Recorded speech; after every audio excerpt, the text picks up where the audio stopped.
सर्वाधिराज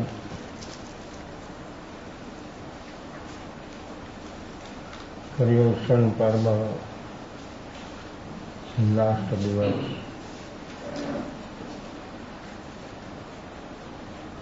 क्षमा का पर्व है।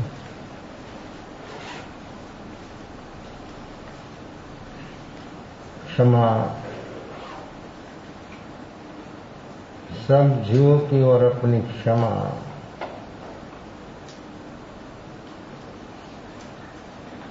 कैसे होती है?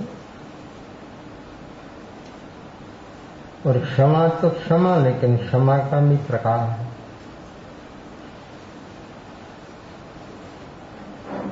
व्यवहार क्षमा, अपकार क्षमा,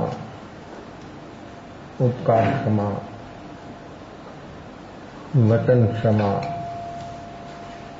सर्व क्षमा।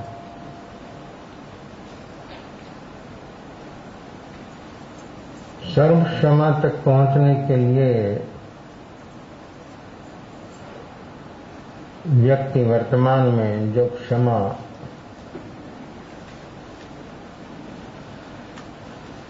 व्यवहार क्षमा, अब सब लोग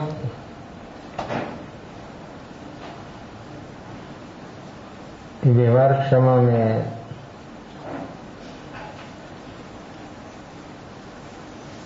शामिल होंगे।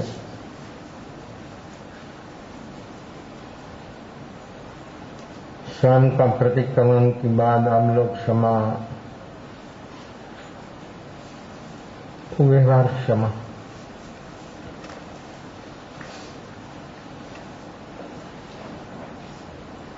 ऐसी व्यवहार क्षमा तो जीव ने एक दफा नहीं अनंत दफा किया, लेकिन सर्व क्षमा तक पहुंच नहीं पाया।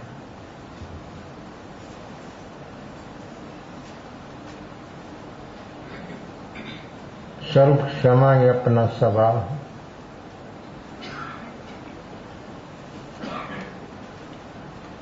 लेकिन ऐसी औपचारिक अवस्थाओं से जहां तक व्यक्ति बाहर नहीं आता है, तहां तक ये अनुभव तक कैसे पहुंचे?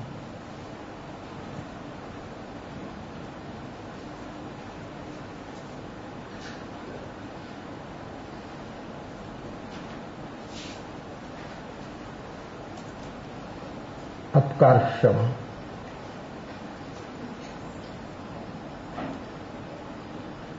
जिसने अपने पर अपकार किया है, अपना नुकसान किया है,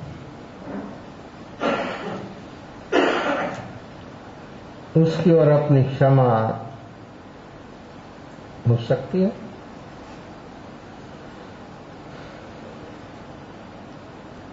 नुकसान तो बाहर से कोई संपत्ति नुकसान हो सकता है, कोई किसी को बोलता है तो कोई इज्जत का, आबरू का नुकसान होता है।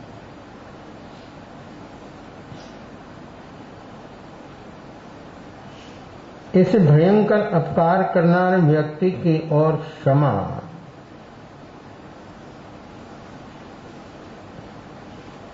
आप सोचो, आपके भीतर में कि अपने जीवन में ऐसी कोई घटनाएं जीवन में कुछ घटी जिसने अपना अपकार किया हो, उसकी पर हमारी क्षमा कठिन है।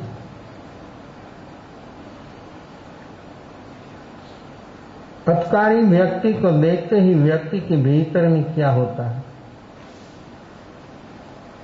द्वेष की ज्वालाओं प्रकटती है, आंख से अंगार निकलने लगता है, वाणी व्यक्ति की कैसी हो जाती है? बोलने में व्यक्ति का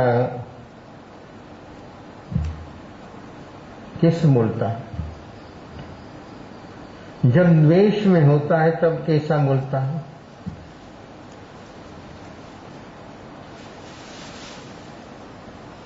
और द्वेष से ही प्रकटता है क्रोध और ईगो।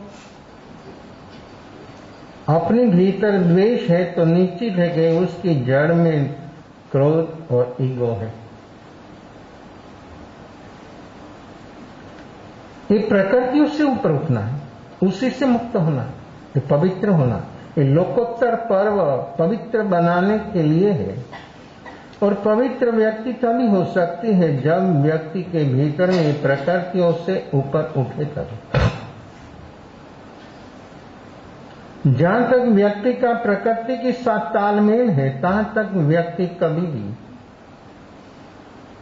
पवित्र नहीं हो सकता। तहां तक इस स्वरूप क्षमा तक पहुंचना एक संभवित नहीं है।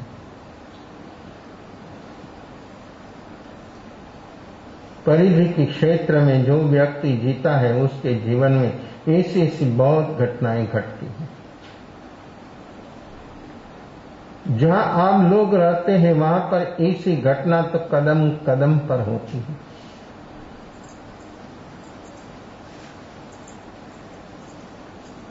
अपकार क्षमा बहुत नुकसान कर दिया। बाहर का कोई भी नुकसान हो तो भरपाई हो सकता है, भीतर का नुकसान कभी कोई भरपाई नहीं करेगा। व्यक्ति तो बेहोश है और बेहोशी में ही व्यक्ति की ऐसी अवस्थाएं होती है। जब होश प्रकट होता है तब तो व्यक्ति सर्व क्षमा की ओर आगे चलता है।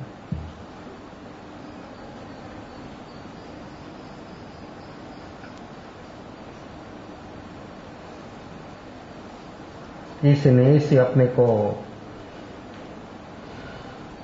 गालियां दे दी, उसकी ओर अपनी क्षमा कैसे रहेगी?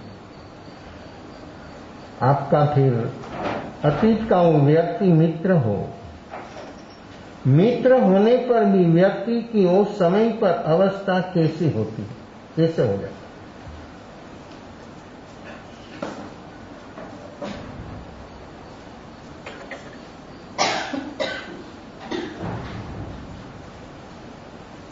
कोई व्यक्ति शान भान भूल जाता है बोलने में, और व्यक्ति सुनने वाला व्यक्ति एक एक शब्द पकड़ता है, और एक एक शब्द से व्यक्ति को कैसा फील होता है, और उसके भीतर में वो व्यक्ति की ओर कैसा द्वेष भाव होता है। कैसी कैसी अवस्था है, होता ही रहता है, चलता ही रहता है। और ऐसी अवस्था रिलेशन में ज्यादा होती है। जिसकी रिलेशन बहुत दूर का है और जिसके साथ कोई पहचान नहीं है, उसके साथ ऐसा होना बहुत संभवित है। तो देखो, रिलेशन हुआ तो दुश्मनी होने के लिए हुआ। मित्र होता है वही दुश्मन होता है, मित्र नहीं है तो दुश्मन नहीं। मित्र है तो दुश्मन, दुश्मन है तो मित्र। नहीं मित्र नहीं दुश्मन तो क्या? मित्रता बनाए, दुश्मन होगा वही व्यक्ति होगा। थोड़ा समय का फासला है, समय जाने पर वही व्यक्ति ऐसा दुश्मन होगा कि व्यक्ति जैसा आपका मित्र था ऐसा ही वो दुश्मन हो जाएगा। तभी क्या होता है? ये अपना सारा जीवन व्यवहार की ये बात है। अपना जीवन व्यवहार में ये सब अवस्थाएं चल रही है। ये लोकोत्तर पर्व अपने को पवित्र बनाने के लिए आ गया। जो व्यक्ति जागरण साक्षी भाव में जीता है, उसकी तो एक एक क्षण जीवन में स्वरूप क्षमा की ओर होता है। ऐसी घटना तो घटती है, हर व्यक्ति के जीवन में ऐसी ऐसी अवस्थाओं तो आती, लेकिन व्यक्ति कभी भी जागरण वाला साधक जिसके भीतर ज्ञान प्रकट हुआ है, उसको कोई अहित नहीं कर सकता है, उसका कोई नुकसान नहीं कर सकता है। उसके भीतर में कभी कोई बाहर की व्यक्ति कुछ चंचुपात नहीं कर सकता। सम्यक ज्ञान, इस सम्यक ज्ञान प्राप्त हुआ तो व्यक्ति कहां तक पहुंच जाते हैं? बाहर से चाहे इसी अवस्था हो, लेकिन भीतर में जिसके जीवन में एक जागरण साक्षी भाव हो, वो व्यक्ति सचमुच आगे ही आगे उसका हरदम आध्यात्मिक क्षेत्र में विकास से विकास होगा। इसी अपकार क्षम बहुत नुकसान किया, नुकसान भरपाई हो जाएगा, सब कुछ हो जाएगा, लेकिन ऐसी अवस्था होने पर जो अपने भीतर में नुकसान हुआ कितना और कैसा, उसका हिसाब कौन करेगा? हिसाब आवेश जब होता है व्यक्ति के भीतर में, तब व्यक्ति ये सब सुनी सुनाई बात, पढ़ी पढ़ाई बात, रटी रटाई बात, वो सब भूल जाता, एक क्षण में भूल जाता, सब ब्रेन वॉश हो जाता। उसके भीतर में जो प्रकृति है किसी छलांग लग जाती है, बाहर आ जाता है और व्यक्ति की सारी हाव भाव मुद्रा सब बदल जाता है एक क्षण में। नेगेटिव में एक क्षण में व्यक्ति बदल जाता है और बदलते हैं वो आपको मालूम है। और पॉजिटिव की बात जब स्वरूप की बात आती है तो व्यक्ति बोलता है, संशय होता है कि ऐसा कैसे हो सकता है, ऐसा नहीं हो सकता, क्यों कभी बदला नहीं है इसलिए भरोसा नहीं आता। कभी उनके जीवन में ऐसी क्षणों आई जागरण साक्षी भाव की तो हो सकता, नहीं तो नहीं हो सकता। तो अपकार, फिर उपकार, जिसने अपने पर उपकार किया उसकी वह क्षमा। उपकार भी नजदीक के व्यक्ति से होता है, दूर के व्यक्ति के साथ तो क्या लेन देन है, कुछ लेना नहीं देना।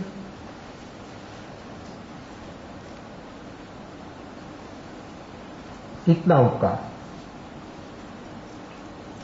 उसकी और अपनी क्षमा, जिसने अपने पर उपकार किया है और कोई वो व्यक्ति अपनी ओर कोई गर्म हो जावे, कोई अपनी गलती हो गई, अपनी चूक रह गई, उसकी सेवा करने में अपनी कचास रह गई, उसकी जो बात कर रहे हैं वो बात सुनने में हम बेध्यान हो गए,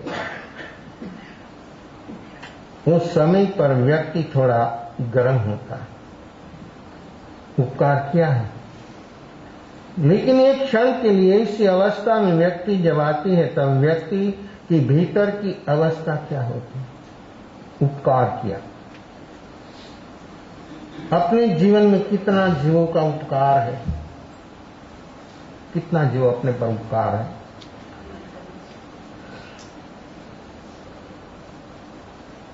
और सभी जीवों की ओर अपनी क्षमापना है। 5 स्थावर से लेकर अपनी यात्रा जो शुरू हुई यहां तक पहुंचे और 5 स्थावर ही अपना वर्तमान जीवन है। वो जीवों की ओर अपनी क्षमापना कैसी रही, कैसा भाव? वो अपना जीवन है, उसका सारा ही जीवन हमको प्रदान कर देते हैं। देखो उसको कुछ मालूम नहीं है तो फिर सारा जीवन नुस्वार कर देते हैं दूसरों के लिए 5 स्थावर। उसकी और अपनी क्षमा कैसी रही? जो प्रयोजन है वो क्षम्य हो सकता, प्रयोजन बिना की जो उसकी उपयोग है, उपयोग नहीं है, प्रयोजन बिना का तो दुरुपयोग है। तो वो दुरुपयोग जब होगा तब व्यक्ति के भीतर में उसकी अवस्था कैसी और हमारी कितनी बेहोशी, बेहोशी में ही हरदम दुरुपयोग होता है। जीवन का बोलो, समय का बोलो, साधनों का बोलो, ज्ञान का बोलो, सभी का दुरुपयोग होता है सब जीवों से बेहोशी में। क्षम्य नहीं है, बेहोशी क्षम्य नहीं है।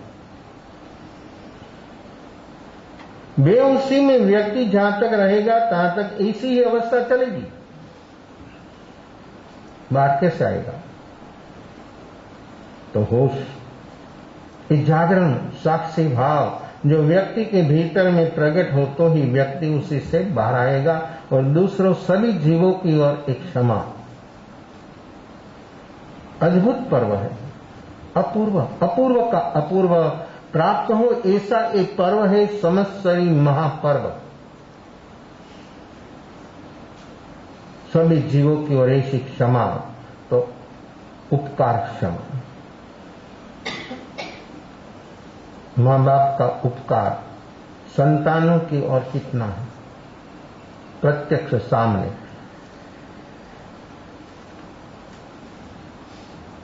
उसमें मां बाप का भी थोड़ा स्वार्थ होता है, अपेक्षा, लेकिन उपकार तो है। माने यार न माने, कितना उपकार। ये उपकार अपनी और उसका है तो हमको उसका और अपनी क्षमा कैसी होना। उपकार का बदला भी हो सकता, लेकिन वो तो स्वभाव रूप धर्म तक जब पहुंचा देता तभी काम होता और ऋण से मुक्त हो जाता। जन्म दिया, उसके माध्यम से जन्म हुआ, पालन पोषण किया, संस्कार दिया, पढ़ाया, गृहस्थ धर्म में जोड़ दिया, फिर वो बहुत आगे बढ़ा। फिर मां बाप की ओर उसकी दृष्टि कैसी रहती है, भाव कैसा रहता है। आपके घर में 2, 4, 5 बेटा हो, उसमें से एक बेटा बहुत विनयवंत हो, आपकी ओर सब मर्यादा रखता है, आपका सब कुछ साथ, तो वो बेटा की ओर आपका भीतर का अंतर्भाव कैसा रहता है। दूसरा बेटा है, लेकिन उसकी ओर अपना भाव कैसा रहता है। एक विनयवंत है, बहुत शांत है, आज्ञाकृत है, जो आज्ञा करे वही कार्य करता है। ऐसा बेटा की ओर मां बाप का भाव कैसा रहता है। और मां बाप की कोई सुने नहीं, मां बाप जो बोले उसी से सब उल्टा, और बात बात में उसकी ओर झगड़ा टंटा, उसकी ओर अपना भाव कैसा रहता है। वहां पर अपना उपकार अपने को याद आता है। देखो, प्रत्यक्ष उपकारी है तो उसकी ओर कैसा भाव हो जाता है। अपनी मनमानी हो तो कैसा भाव होता है, अपनी मनमानी नहीं होती है तो कैसा भाव रहता है। और वो बोले वो हम कर दे तो उसका भाव कैसा रहता है, नहीं हम करें तो उसका भाव कैसा। एक उपकार क्षमा, मां बाप का उपकार। ठाणम सूत्र में 3 प्रकार का उपकार दिखाया। पहला उपकार मां बाप का, दूसरा सेठ का, तीसरा सदगुरु का। मां बाप का उपकार से ऋण व्यक्ति कब होता है, उसे ऋण से बाहर कब आता है। ऋण है, जबरदस्त ऋण है। बाहर से आप सेवा करेंगे, कैसी सेवा करेंगे, कितनी सेवा करेंगे, तन से, मन से, धन से, भाव से। तन से करेंगे, धन से करेंगे, लेकिन भाव कैसा रहेगा। और जो भाव नहीं है तो सेवा नहीं है, करने पर भी नहीं है। और जो भाव व्यक्ति के भीतर में होता है तो बाहर से वो विनय इतना हो, और विनय होने से व्यक्ति के भीतर में वो व्यक्ति उपकारी, और ऐसा विनय भाव से वो व्यक्ति की भावना, उसके ऊपर इतना भाव रहेगा, इतनी मेहरबानी रहेगी, इतना बिना बोले आशीर्वाद मिल जाएगा।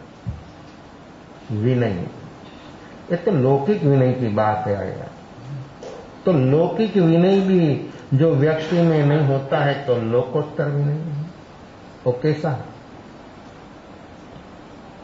यहां तो सिर्फ अपने की बात करना है, उपकार क्षमा। तो उपकार किया तो उसकी ओर हम अपकार करते हैं कि उसका ऋण से मुक्त होने के लिए हम प्रयास करते हैं। बहुत उम्र बढ़ गई है, दिमाग भी बहुत गर्म है, और बोलना भी ज्यादा चाहता है, बोल नहीं सकता है, और मानसिक अवस्था बिल्कुल उसकी विपरीत है और थोड़ा पागलपन जैसा भी आ जाता है। जब बुढ़ापा आता है तब ठिकाना नहीं रहता। उस समय पर व्यक्ति उसका उपकार को याद कर उसकी सेवा करते हैं, सेवा करेगा शर्म से, लाज से, लोक लाज से, लेकिन भाव खत्म हो जाएगा। विशेषता भाव की है। अपने भीतर में भाव ऐसा रहेगा तो कैसा काम होगा। एक भाव से व्यक्ति कहां तक पहुंच सकता है, और ऐसा भाव जिसके भीतर हरदम चलता है तो व्यक्ति का काम हो रहा, अपना काम हो रहा, सेवा करने वाला का काम हो रहा है, बाहर से भी भीतर से भी। वो सेवा साधना हो जाएगी। लक्ष्य हो, स्वरूप का लक्ष्य हो, को साधना की रुचि रस हो, थोड़ा जागरण साक्षी भाव हो, तो इसी अवस्था में व्यक्ति को ये प्रवृत्ति साधना हो जाएगी। साधना कर क्या काम करना है? अपने स्वाध्याय करो, ध्यान करो, यम करो, नियम करो, व्रत करो, जप करो, तप करो। उसी से करना क्या है? इसी से क्या पाना है आपको? करते हैं ना हम लोग, अभी तो बहुत करते लोग। उसी से क्या होना? उसी से मैं कर रहा हूं, रोज सामाजिक प्रतिक्रमण, चौव्यार, जमीन कन का त्याग, बहुत बहुत ऐसे ऐसे। कभी किसी को पूछो कि क्या करते, तो सब लिस्ट बोल देता है, लंबा लंबा। उसमें भी कर्तापना का भाव है। देखो कैसी कैसी जीवों की अवस्था। तो ये अवस्था में व्यक्ति ये करने से, वो नियम करने से व्यक्ति को काम लाभ क्या उठाना है? क्या लाभ मिलता है? राग द्वेष से ऊपर उठना, तो ये साधना। और जो राग द्वेष से ऊपर नहीं उठा तो वही साधन बंधन। साधन है राग द्वेष से ऊपर उठना। कोई भी व्यक्ति हो, कोई भी धर्म का अनुयायी हो, कोई भी जगह पर उसका जन्म हुआ, लेकिन राग द्वेष से ऊपर उठेगा, वो स्वभाव रूप धर्म को पालेगा। जहां राग द्वेष है, यहां वितराग धर्म नहीं है। होगा ही नहीं, हो ही नहीं सकता। तो जो व्यक्ति राग द्वेष से ऊपर उठने के लिए अनुष्ठान सब करते हैं, तो ये सेवा व्यक्ति की भीतर में जो ऐसी भावना होगी, तो ये सेवा साधना बन, उस सेवा से व्यक्ति राग द्वेष से ऊपर उठ जाएगा। वो बोलेगा कुछ भी, सामने वाली व्यक्ति बोलेगी, लेकिन उस सुनने पर उसके पर द्वेष नहीं होगा, तो वो साधना, उस सेवा उसकी साधना होगी। कैसा काम है? लेकिन कम होता है। व्यक्ति बोलता कि सेवा तो होती है, लेकिन वो जो बोलता है ना, वो सहा नहीं जाता। वो तो होता है, बोलना है तो बीमारी है, बोलना है तो रोग है, बोलना रोग है। मौन रहना, मौन अपना स्वभाव है, लेकिन स्वभाव में स्थिर रहना तो बहुत कठिन लगता है। विभाव में आगे बढ़ना, विभाव में आगे चलना और विभाव साथ रहना सतत, वो मन को बहुत प्रसन्न। बोला ना भजन, मन में समा जाना, स्वयं में समा जाना। ये स्वयं को, अपने को जो अपने भीतर डूबना हो, तो मन का पहला सहारा होना। उसके बिना ये अपना काम, निजी काम होना, ये कभी संभवित नहीं है। तो ये उपकार। फिर उनसे मुक्त होने के लिए व्यक्ति ऐसी निष्काम भाव से कोई इच्छा अपेक्षा के बिना सेवा करे, फील होने के बिना सेवा करे, तो व्यक्ति की सेवा साधना हो जाएगी। घर में जब लड़की बड़ी होती है, उम्र लायक होती है, आपकी दृष्टि वही होती है कि जल्दी उसको गृहस्थ धर्म में जोड़ दे। माँ बाप के घर पर जब होती तो माँ बाप उसको जब थोड़ा सा सिखामण देते, कुछ बोलते, तो थोड़ा सुनते। और ससुर गृह पर वही जाते तो फिर ससुर ससुरा कोई उसे छोटा बड़ा कोई उसको बोले तो वो उसी से सहन होता है। क्यों नहीं होता है? वो माँ बाप, ये ससुर ससुर, तो वो जो बात बोले वो क्यों अपने को सुनाई? सुनते तो है, लेकिन भीतर में क्या होने लग जाता है। और माँ बाप बोले तो माँ बाप एक चांटा मार दे ना तो भी कुछ बहुत तकलीफ नहीं होती है, कैसा है। और वो कुछ ऊंचे आवाज से कुछ बोल दे तो उसके भीतर कैसा होता। देखो ये बात ये तो चलती है सारे संसार में, ऐसी एक एक व्यक्ति के भीतर में एक चीज चलती। उम्र का कोई संबंध नहीं है। जागरण साक्षी भाव होगा तो व्यक्ति उसे से ऊपर उठ पाएगा, नहीं तो व्यक्ति के भीतर में ऐसी ऐसी बहुत बहुत चीज चलेगी।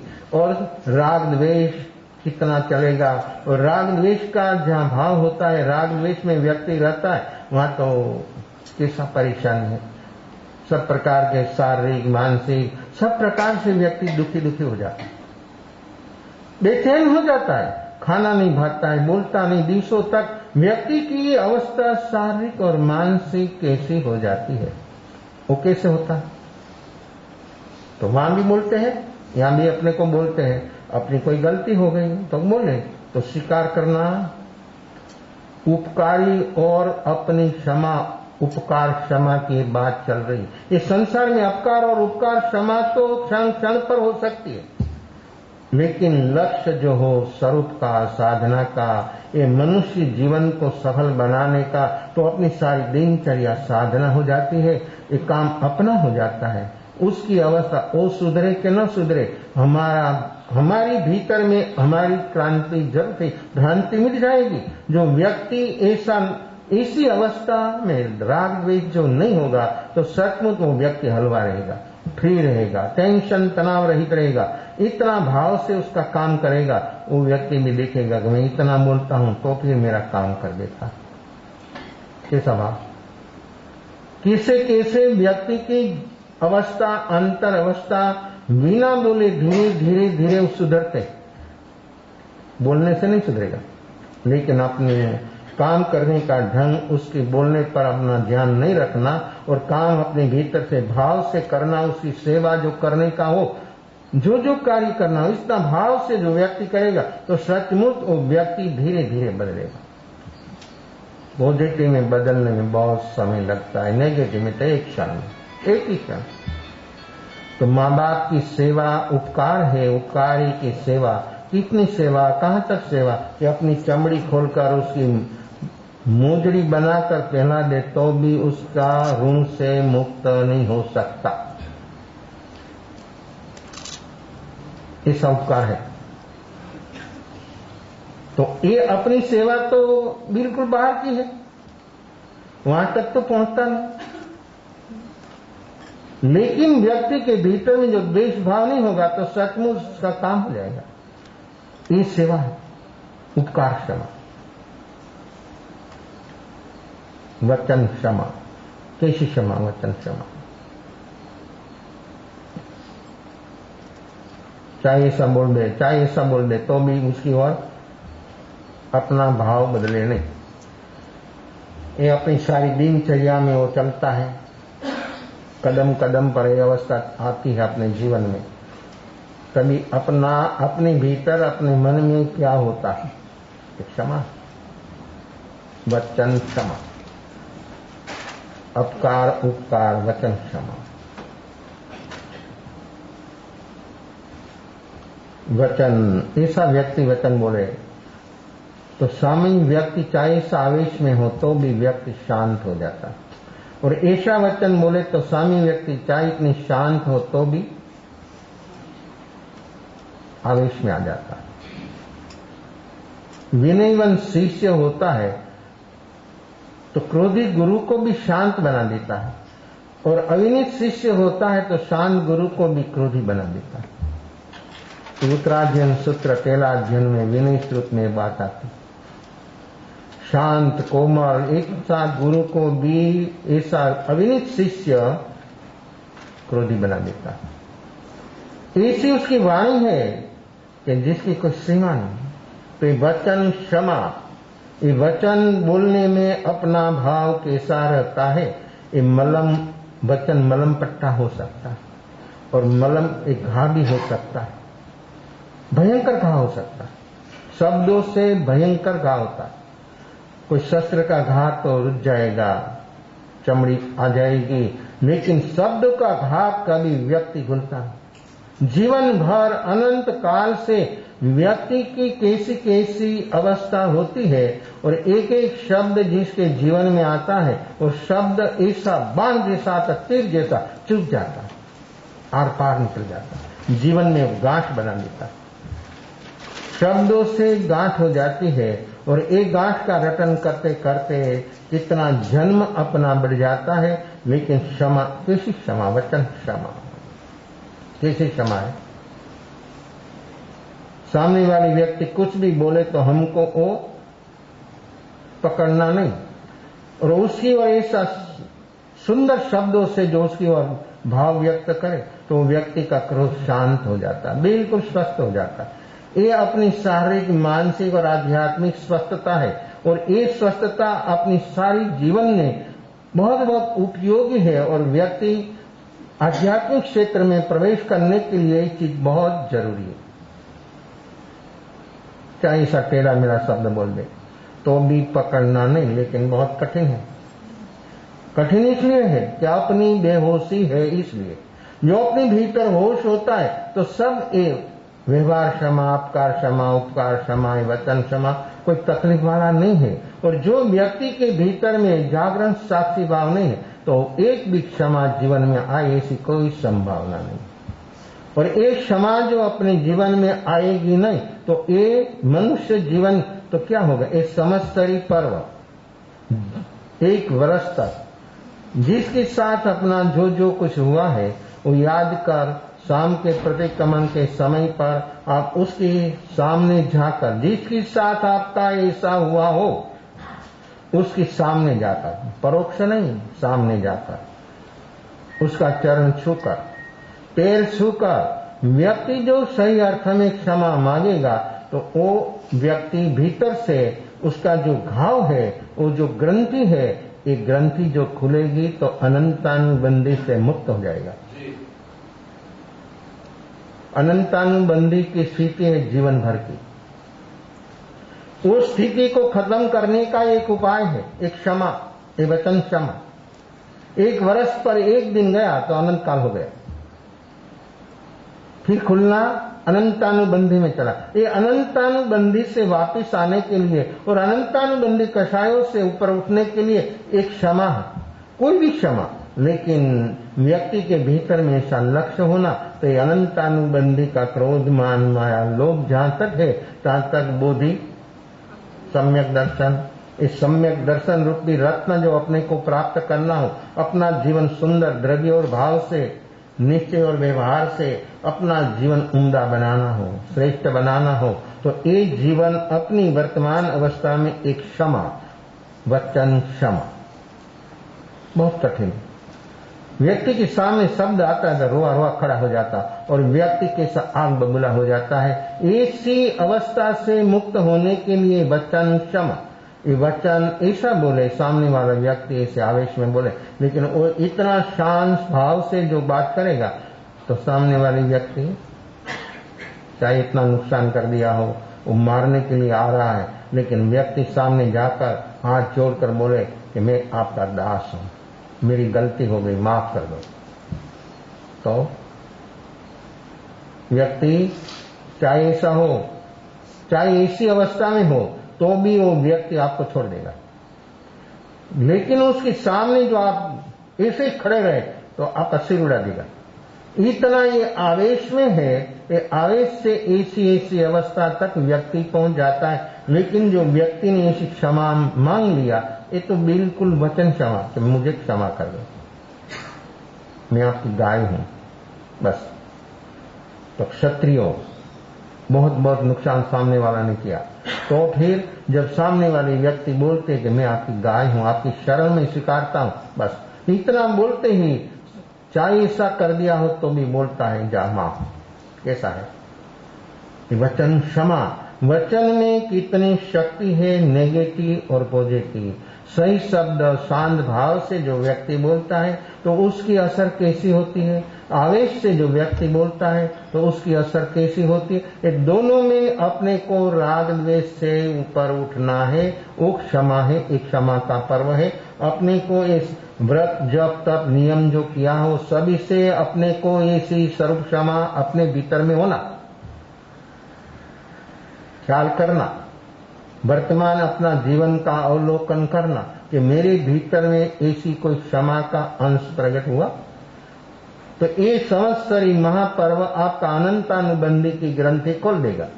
और जो व्यक्ति के भीतर में ये काम नहीं हुआ, ये धर्म औपचारिक नहीं है, लेकिन हम औपचारिकता में जीते हैं, इसलिए हमारा जीवन में कोई परिणाम अभी तक परिणाम क्यों नहीं आया। इतना होलसेल चल रहा है,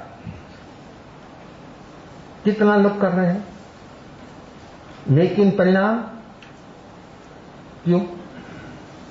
निश्चित है कि परिणाम जो होना चाहिए वो तो सही जब होता है पॉइंट टू पॉइंट, तब उसका परिणाम एक पॉइंट भी आगे पीछे हो गया तो काम अपना नहीं होगा। एक क्षण के लिए भी व्यक्ति चुप जाता है और एक क्षण में जो व्यक्ति जाग गया तो छलांग लग जाती। एक क्षण का या तो हिसाब है, एक एक क्षण में व्यक्ति की अवस्था कैसी कैसी बदलती है।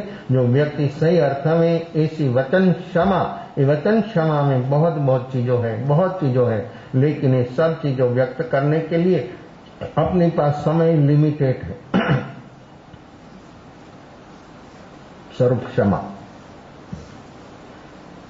व्यवहार क्षमा, अपकार क्षमा, उपकार क्षमा, वचन क्षमा, स्वरूप क्षमा। क्षमा ये अपना स्वभाव है। ये चार क्षमा के माध्यम से जो लक्ष्य व्यक्ति का हो तो स्वरूप क्षमा तक व्यक्ति पहुंच सकता। स्वरूप क्षमा आत्मा का स्वभाव क्षमा है। कोई भी आत्मा हो, कोई भी क्षेत्र में हो, कोई भी हालत में हो, आत्मा का स्वभाव क्षमा है। निमित्त आने पर व्यक्ति को एक क्षमा बाहर आती है कि उसके सामने रहा हुआ प्रतिपक्षी जो है वो बाहर आता है। क्षमा के सामने प्रतिपक्षी क्रोध। क्रोध क्यों आता है? हम हमारी स्वरूप क्षमा तक पहुंचे नहीं, और स्वरूप क्षमा तक पहुंच गया तो हर हालत में क्षमा ही क्षमा। क्षमा वीरस्य भूषणम। क्षमा एक कायर का भूषण नहीं है, अलंकार।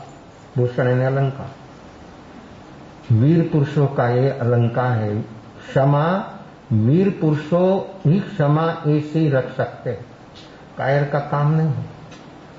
कायर तो एक क्षण में बदल जाता है, एक ही क्षण लग और राग द्वेष हो गया कायर। बाहर से चाहे इतना सूर्य हो, चाहे इतना लोगों को परास्त कर दे, उस सभी को पर विजय प्राप्त, हजारों नहीं लाखों करोड़ों पर विजय प्राप्त कर ले, लेकिन भीतर में राग द्वेष से जब व्यक्ति हार गया तो वो जीत बिल्कुल बाहर की व्यवहार की है, भीतर में तो व्यक्ति हार गया। ये भीतर की जीत है।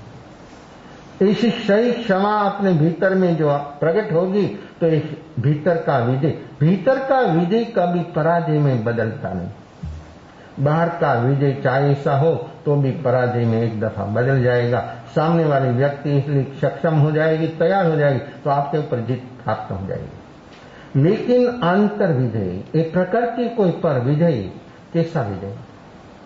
नमो अर्यंतानंग बोलते ना आप लोग, क्या है उसमें? नमो ने नमस्कार, अर्य ने क्या दुश्मन। तो हमारा नमस्कार अर्यंत को क्यों नहीं पहुंचता है? करते हैं, पहुंचता क्यों नहीं? आप करते हैं लेकिन पहुंचता नहीं, क्यों? आप सब कुछ करते, पहुंचता नहीं, तो उगे कैसे? फिर उसका फल कैसे? ये पंच परमेष्टि को हम नमस्कार करते बोलते, कितनी शक्ति है। पंच परमेष्टि नौकार मंत्र 14 पूर्व का सार, लेकिन हमको एक अक्षर का सार नहीं समझ में आता, एक शब्द का सार हम नहीं पा सकते। 14 पूर्व का सार उसका जो हम स्मरण करते भाव से और अपने भीतर अपना नमस्कार अरिहंत तक क्यों नहीं पहुंच पाता। रोज बोलते हैं आप लोग, सोते उठते बैठते नौकार मंत्र का स्मरण करते हैं आप लोग, पहुंचता क्यों नहीं? क्या है बीच में व्यवधान, क्या है रुकावट कहां है? श्री पर्यंत नहीं, पंच परमेश्वरी को अपना नमस्कार नहीं पहुंचता है, और उसको नमस्कार अपना पहुंचाना हो तो कैसे पहुंचे? आप नमस्कार बाहर से नहीं करेंगे तो ही पहुंच जाता है। आप बाहर से चाहे इतना 108 ने 1008 बार वंदन करें तो ही नहीं पहुंचेगा। क्यों? भीतर में जो रुकावट करने वाली तत्व है, वो चीज जो है, उसी से हम कभी बाहर आए नहीं। और एक को अपना नमस्कार पहुंच गया, पंच परमेष्टि में एक को अपना नमस्कार पहुंच, पांचों को पहुंच गया, और अनंत को पहुंच गया, एक दो को नहीं, अनंत को। और एक को नहीं पहुंचेगा तो किसी को नहीं पहुंचेगा। अपना नमस्कार 5 से 1 को पहुंच गया किसी को भी, तो पांचों को मिल जाएगा, पांचों तक पहुंच जाएगा। और पंच परमेष्टि का जो एक अरिहंत परमात्मा को अपना नमस्कार पहुंच गया, और अरिहंत परमात्मा ने अपना नमस्कार स्वीकार कर लिया। कब कब करते? अब तो करते नहीं, क्यों पहुंचता नहीं? परमात्मा ने स्वीकार क्यों नहीं किया? और नहीं किया उसका भी अपने पास उदाहरण है, प्रत्यक्ष प्रमाण है। आप बोले कि आप बोलते हैं तो हमारा नमस्कार नहीं पहुंचता, उसका कारण एक कारण ही आपको दिखाऊं, क्या कारण है? और आपकी अवस्था जो अपना नमस्कार पहुंच गया वहां पर अरिहंत परमात्मा को, वर्तमान अरिहंत परमात्मा विष तीर्थंकर परमात्मा विवेक क्षेत्र में सदैव विराजमान है। विष परमात्मा तो सिद्ध भगवान तो अनंत अनंत है। तो एक अरिहंत को पहुंच गया तो सभी को पहुंच जाएगा, लेकिन एक को नहीं पहुंचेगा तो किसी को नहीं पहुंचेगा। और नहीं पहुंचा है, कैसे हम समझे, कैसे हम माने? आप सोचो, मैं बोलना बंद कर दो, आप सोचो,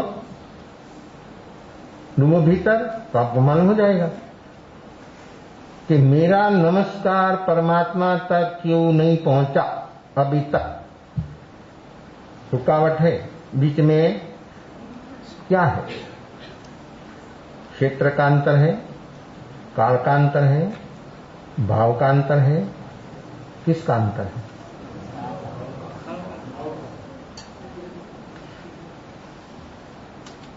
तो भाव तो सब अंतर मिटा देता है। बाहर का सारा अंतर जो है अपना, बोलते हैं कि बाहर से समझ थोड़ी कम हो तो बांधा नहीं, लेकिन मन मोटप नहीं होना चाहिए, मन में कोई तकलीफ नहीं होना चाहिए। मन जो ठीक ठीक होगा तो कोई तकलीफ नहीं रहेगी, लेट गो कर देगा, समझ लेगा कि हाँ बराबर है, ऐसा उसी से हो गया है। लेकिन अपने भीतर की मन की अवस्था, तो मन में अपना भाव ऐसा विशुद्ध क्यों नहीं होता? बोलते हैं जो हम जप करते, माला करते, उसमें भी अपना मन नहीं है। धर्म अनुष्ठान सब अपना रूटीन है, कोई भी हो, बच्चे से बूढ़े तक सब रूटीन। रूटीन में अपना मन नहीं होता है, और जब मन नहीं होता है वहां पर शुभ भी नहीं होता है, तो शुभ कैसे होगा? जो जो चीज रूटीन है उसमें अपना मन नहीं होता। तो आप माला करते हैं, एक ने 2 मणियां नहीं जाता तो मन भाग जाता, और बीच में जब फूंकता आता है तब आपको माला मालूम होता है कि माला पूरी हो गई। जो नहीं होता तो घुमाते रहते। अपना मन ये पंच परमेष्टि का स्मरण करने में नहीं है, नाम स्मरण में भी अपनी व्यवस्था अवस्था नहीं है, तो नाम स्मरण, गुण स्मरण, जपा जब तक कब पहुंचेगा? पहला स्टेप में कितना साल तक रहना? कक्षा बदलना नहीं है, उम्र पर आ गए हैं तो भी कक्षा नहीं बदलना, धर्म में, बात तो छलांगी छलांग, धर्म में अपनी बाल मंदिर ही बाल मंदिर, प्रथम कक्षा नहीं, बाल मंदिर ही बाल मंदिर, तो वो कब बदलेगा? चाहे ऐसा कार्यकर्ता हो, कोई भी समाज में, ट्रस्ट में, कुछ भी हो व्यक्ति, लेकिन उसकी कक्षा बाल मंदिर की है, औसत उम्र 14 साल की है उसकी, उसी से वो आगे नहीं बढ़ पाया। जहां तक व्यक्ति के भीतर में ये भाव कैसा होना? अशुभ भाव तीव्र कषायों में होता है, शुभ भाव कषाय मंद में होता है, वो तो बंध रूप अवस्था हो। अपना तो वहां पहुंचाना है, तो परमात्मा तक कब पहुंचेगा अपना नमस्कार, अपना भाव? आप चाहे इतना दूर हो, लेकिन भाव पहुंच जाता है, वो सही बात है। लेकिन अपना भाव ऐसा हो तो अपना भाव ऐसा विशुद्ध क्यों नहीं है? शुभ अशुभ होता है, शुद्ध क्यों नहीं? और इस शुद्ध भाव में कितनी शक्ति है? जीवन भर का शुभ, जीवन भर का शुभ, लेकिन होता नहीं। सतत कंटिन्यूस व्यक्ति शुभ में रह सकता है, तो अभी अपने समझो ना, आके ठीक चलो, जीवन भर शुभ भाव कंटिन्यूस हो रहा, लेकिन शुद्ध भाव एक क्षण का, जीवन भर का शुभ भाव एक क्षण का शुद्ध भाव बरोबरी नहीं होती, उसके साथ कंपेयर नहीं होता। वो बंध भाव है, वो मुक्ति है, क्वालिटी अलग। एक बंधरूप अवस्था, एक मुक्त है, जो मुक्त होना है तो वर्तमान शुद्ध, ये शुद्ध अवस्था ही अपनी वहां पर पहुंच जाएगी। आप मन में बोलो न बोलो ने तो ही पहुंच जाएगा, लेकिन आप चाहे सा आवाज से, माइक से बोलो ने तो परमात्मा तक नहीं पहुंचेगा। तो परमात्मा को कोई कान नहीं है, ऐसा है कि अपनी बात वहां तक नहीं पहुंचे शब्द। परमात्मा तो आप लोग बोलते हैं कि मन मन की, घट घट की, समय समय की बात जानता हो, एक जीवों की नहीं, अनंत अनंत जीवों की। उसकी तो संवेदना ऐसी है, उसका ज्ञान ऐसा पूर्ण है, तो पूर्ण ज्ञान में सब जगत प्रत्यक्ष है। जैसे हम अरीसा में देखते हैं प्रतिबिंब, तो देखने वाला क्या देखता है? क्या देखते हैं? दिवस में कितनी दफा आप देखते थे? हिसाब का ठीक ठाक करते हैं।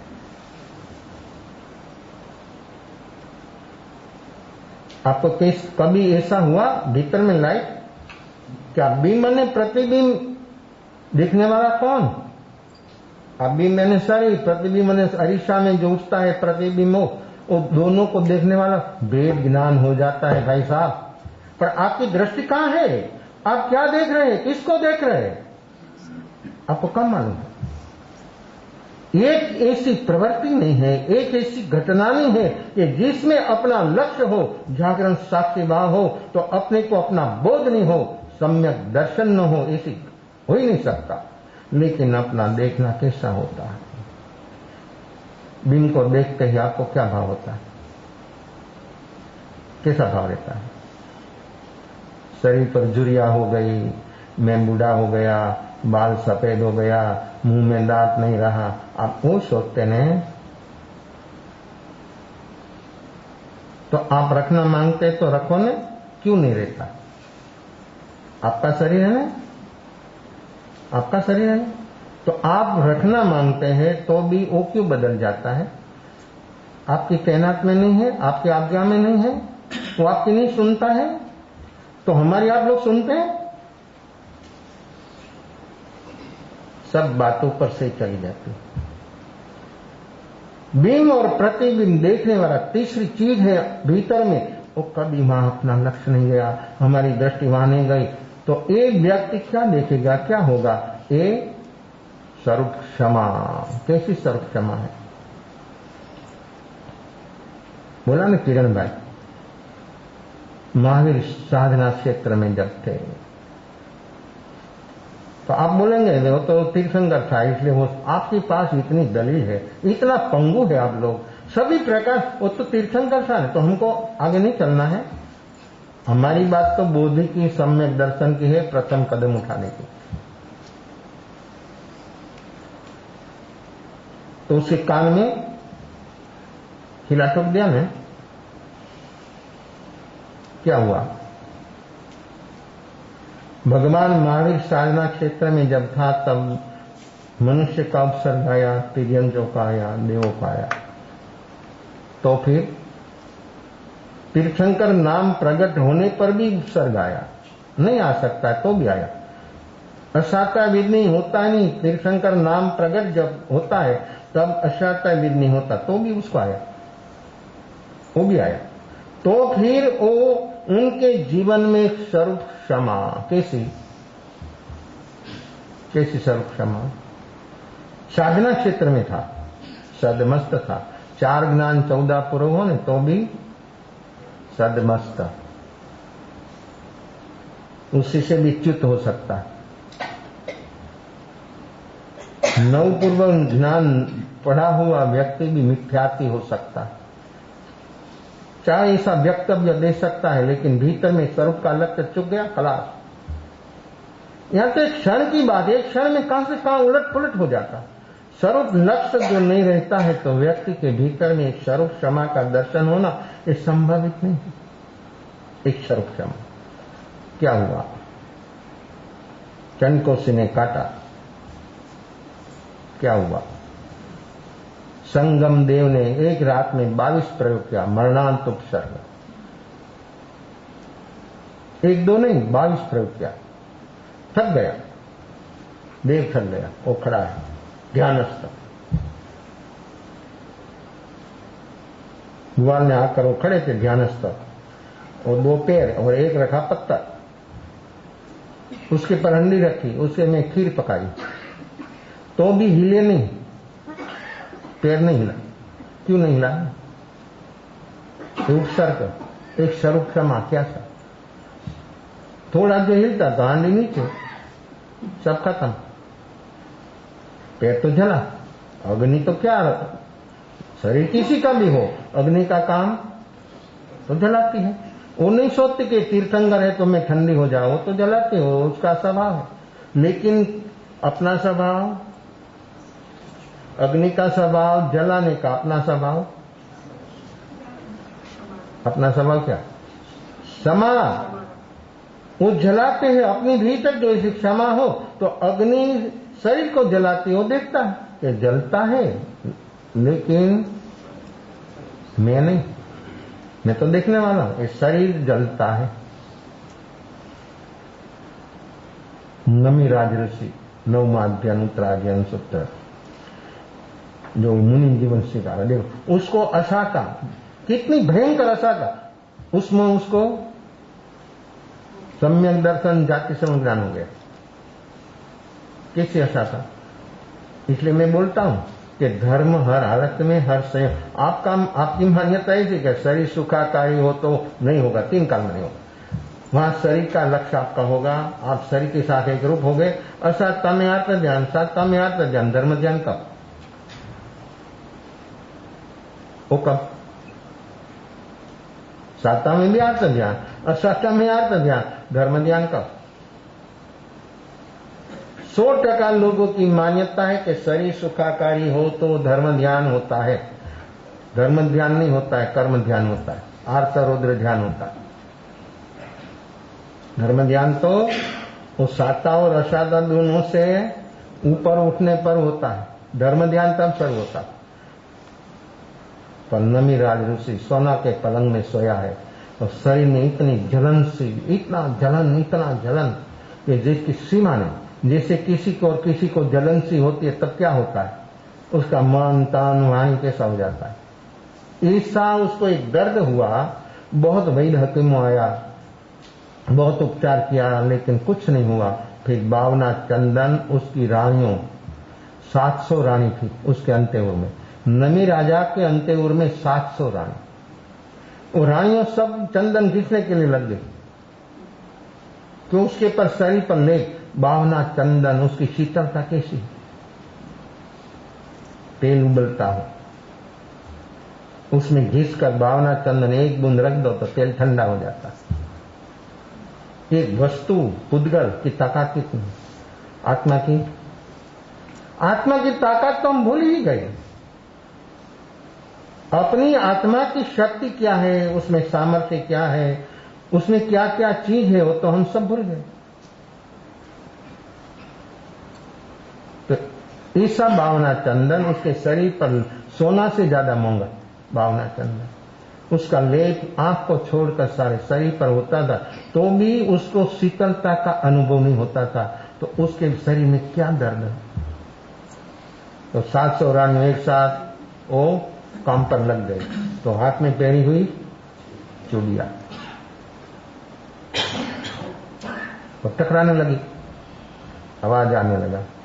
और 700 रानी 1400 हाथ, कितना आवाज। ये इतने लोग बैठे एक साथ सब बोलने लगे तो मेरी कोई सुने, कितना आवाज।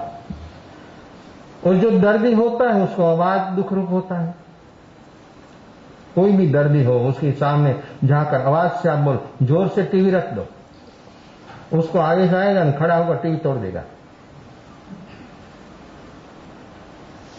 आवाज व्यक्ति को ज्यादा बीमार बनाता है, लेकिन तो भी बोलने का रोग नहीं बोलता।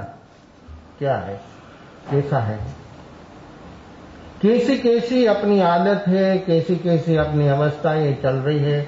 हम व्यक्ति वर्तमान में जो जागेगा तो ये अपना काम हो सकता है, वो जागने के बिना अपना काम होना ये कभी संभवित नहीं है। तो हम वर्तमान में एक जागरण साक्षी भाव प्रकट करने के लिए थोड़ा तैयार हो। ऐसी जो अपनी तैयारी होगी तो ही अपना काम होगा। तो ये आवाज मंत्रियों सामने खड़े हाथ जोड़कर इशारा किया कि आवाज बंद कर दो। मंत्री पहुंचे कि सब उतार दो, एक अंकल आवाज आ रही है। एक एक रखा, बाकी सब उतार दिया। मंत्री पहुंचा, आवाज बंद हो गई। नमी ने प्रश्न उठाया कि चंदन घिसता बंद हो गया। तो क्या नहीं राजन, वो तो काम चालू है। तो क्या आवाज तो क्यों बंद हो गया। तो क्या हाथ में पहरी हुई चूड़ियों से जो आवाज आता था वो एक एक रखा, बाकी सब निकाल दिया, आवाज बंद हो गई। ये बात कितनी छोटी है, बात ये कितनी छोटी बात है। उसी से उसको बोध होगा वो व्यक्ति बीमार, कैसा बीमार, कितनी बीमारी। सब काम पर लग गया था, एक दो नहीं, ये 700 रानियों कर्मचारी सब काम में लग गया था। तो फिर उसका दर्द शांत नहीं होता था। उसने सोचा कि दो होता है वहां टकरामण होती है, एक होता तो टकरामण नहीं होती है। बाहर से जो एक हुआ तो टकरामण बंद हो गई। मेरे भीतर में द्वंद है, कहां पहुंच गया। हर व्यक्ति के भीतर में द्वंद है। ट्रैफिक 24 घंटा, हर व्यक्ति के भीतर में 24 घंटा ट्रैफिक चल रहा है। वो अपने को सुनाई देता है, सुना कभी। अटेंशन, तनाव, आपाधापी, सिर पतीसी, उसी से क्या होता है मालूम है आपको। बोल सुनता तो है लेकिन उसी से ऊपर उठने का प्रयास नहीं। ये टेंशन, ये तनाव से पहला काम बाई प्रोडक्शन डायबिटीज। ये विचारों का बाई प्रोडक्शन है डायबिटीज। दूसरा हाई प्रेशर, तीसरा पेटर। 3 चीज विचारों का बाई प्रोडक्शन है। आप मानो या न मानो, स्वीकारो या न स्वीकारो। विचारों से जो व्यक्ति ऊपर उठ जाता है, एक कापड़िया डॉक्टर है अहमदाबाद में, कार्डियोलॉजिस्ट है, अमेरिका रिटर्न, बिना ऑपरेशन शिविरों से, ध्यान की शिविरों से 3 शिविर अटेंड करे, उसकी बाईपास करना नहीं। पहला कार्डियोग्राम लेते हो, 200, 300, 400, 500, 700, 1000 तक उसको पेशेंट को लेता है।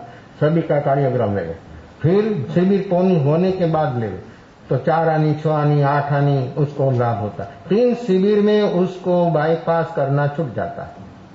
सिर्फ ध्यान, कोई दवा नहीं, मान जाएगा, वो काम करेगा। और 3 दिन का 10,000 रुपया,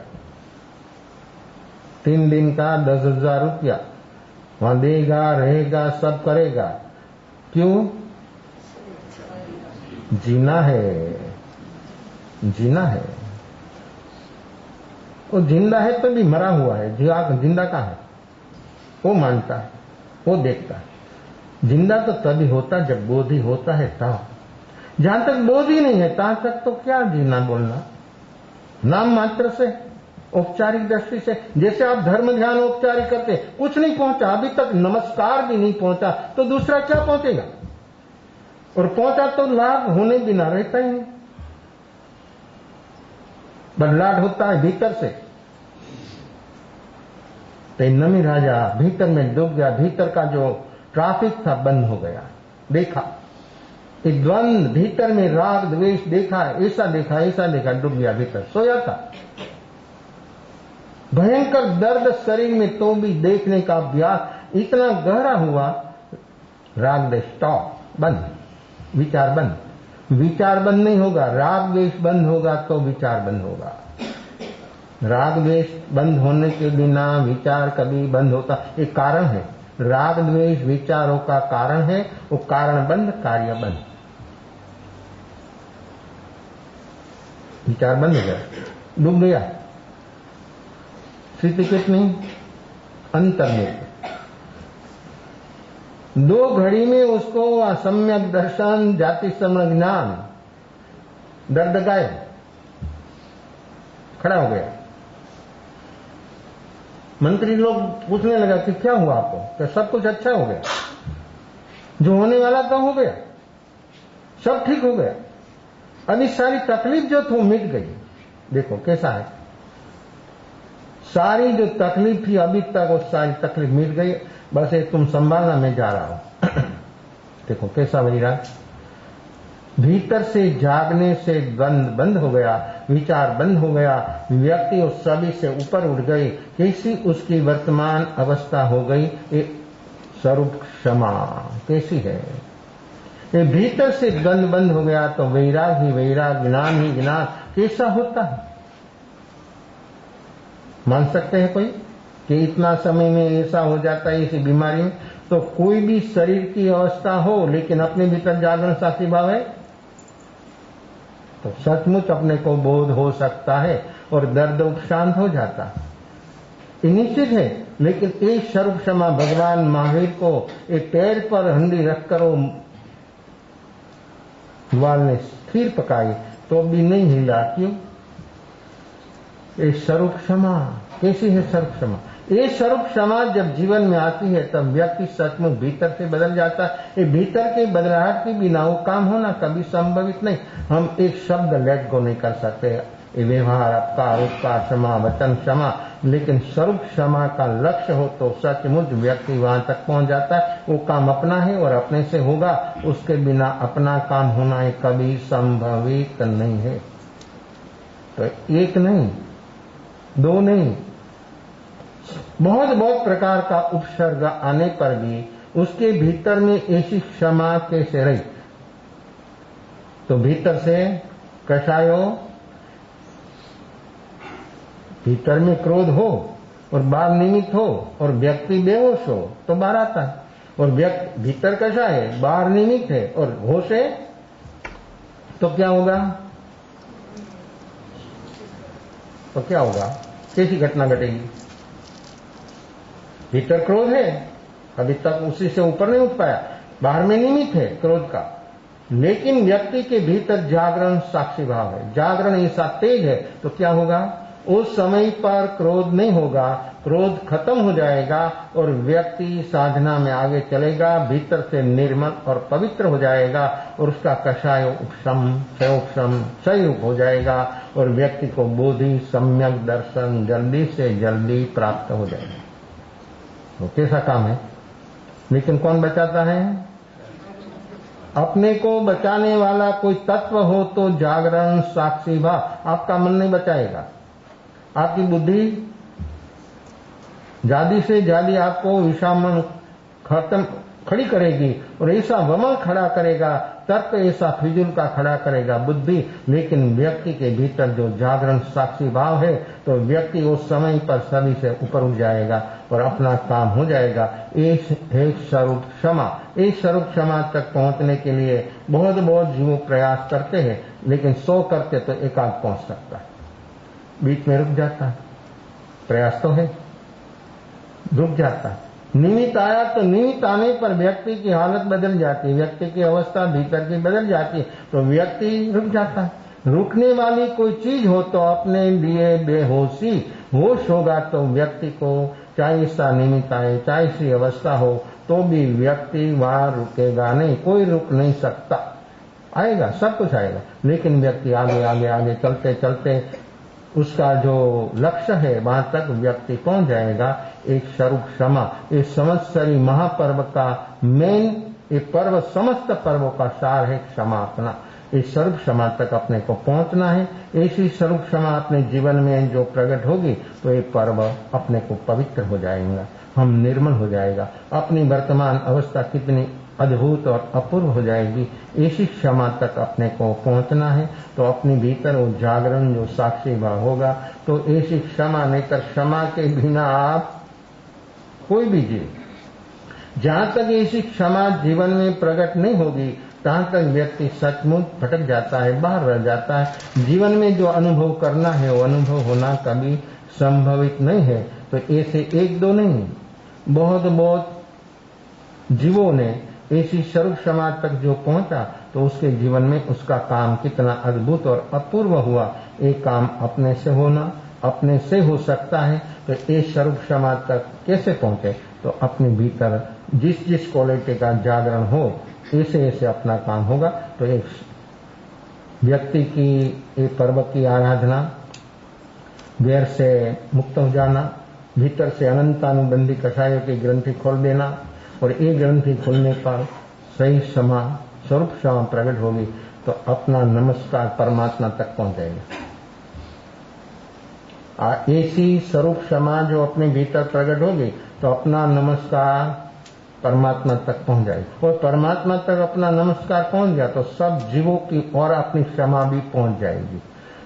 जो अपना नमस्कार परमात्मा तक नहीं पहुंचा तो अपनी क्षमा भी जीवों तक नहीं पहुंच पाएगी।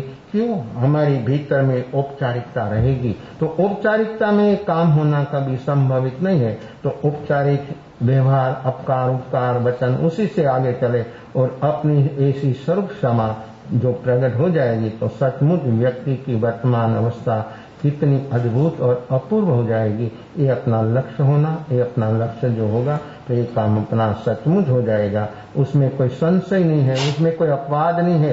अपवाद तो बाहर के क्षेत्र में है। निश्चय मार्ग में जो व्यक्ति आरूढ़ हो गया और भीतर में इतना तेज जागरण साक्षी भाव हो गया तो सारी प्रकृति और जल जाती है, उसका मार्ग क्लियर हो जाता है, बिल्कुल निष्कंटक हो जाता है, एकदम साफ सुथरा मार्ग हो जाता है। लेकिन हमने ही बीच में ऐसा मार्ग में अवरोध विरोध सब कुछ खड़ा किया है, उसी से व्यक्ति रुक गया है। तो इसी स्वरूप क्षमा तक हम पहुंचने का वर्तमान में थोड़ा प्रयास करें तो एक क्षमा का पर्व अपने के लिए पवित्र, सभी प्रकार से योग शुभ हो जाएगा, उपयोग शुद्ध हो जाएगा, उपयोग ऐसा निर्मल पवित्र हो जाएगा कि व्यक्ति सभी से ऊपर उठ जाएगा और उसके जीवन की अवस्था कितनी कैसी हो जाएगी वो अनुभव करना हो तो व्यक्ति वर्तमान में वो काम करने के लिए तैयार हो जाए। तो एक स्वरूप क्षमा आज हमारे गुरुदेव श्री आचार्य श्री पुरुषोत्तम जी महाराज का जन्मदिन है। जन्म तो समय समय पर जीवों का होता है,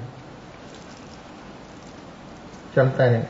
एक समय ऐसा नहीं है कि अनंत जीवों मरते नहीं, अनंत जीवों का जन्म नहीं होता। समय समय पर, सेकंड तो बहुत बड़ी, एक एक क्षण क्षण पर ऐसे वातावरण में जीवों का अप डाउन चलता है, उसका सबका वाइब्रेशन है, आपको महसूस होता है।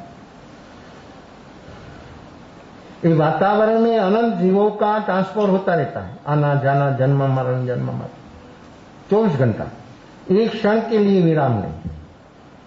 वहां रात दिन का भेद नहीं है, मृत्यु में है। रात को मृत्यु नहीं होती है, दिवस का नहीं होती है, कब नहीं होती है? क्षण क्षण भयंकर भाव मरणे का हो, उसी से जो बचे तो मृत्यु नहीं होती है। उसी से जो हम बच जाए तो अपनी मृत्यु नहीं होगी। समाधि मरण, पंडित मृत्यु, शरीर तो अनंत दफा जन्मा, अनंत दफा मरा, वो तो चलता रहेगा, वो चक्कर तो है और रहेगा। जहां तक हम हमारे भाव प्राण की दया की ओर अपना लक्ष्य नहीं होगा, तहां तक तो वो चलता रहेगा।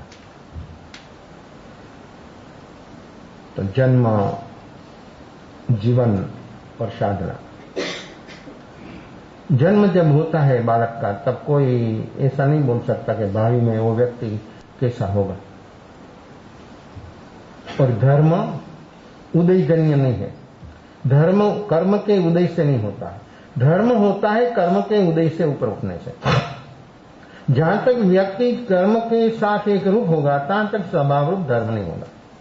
लोगों की ऐसी मान्यता है कि मेरा पुण्य कच्चा है नहीं, इसलिए मैं धर्म नहीं कर सकता। धर्म और पुण्य को कोई नाता नहीं है। पुण्य शुभ कर्म है, धर्म पुण्य और पाप से ऊपर उठने की बात है। आप ज्यादा से ज्यादा पहुंच सकते, कर सकते, जीवन भर बहुत बहुत घर्षण प्रयास है तो अशुभ से शुभ में आते बस आप रुक जाते। लेकिन शुद्ध का लक्ष्य, निज स्वरूप का लक्ष्य जीवन में जो होगा, वो व्यक्ति भाव मृत्यु से रुक सकता है, भाव मरण से रुक सकता है। और भाव मरण से जो रुक गया, उसी से जो व्यक्ति ऊपर उठ गया, तो व्यक्ति का जन्म ही बंद हो गया। जन्म ही नहीं होगा तो मृत्यु कैसे हो? लेकिन जन्म तो हम मांगते, जन्म तो चाहते, जन्म अच्छा लगता है। सब जन्मते तो सब मिलता है। क्या मिलता है? हर जीव जन्म मांगता है।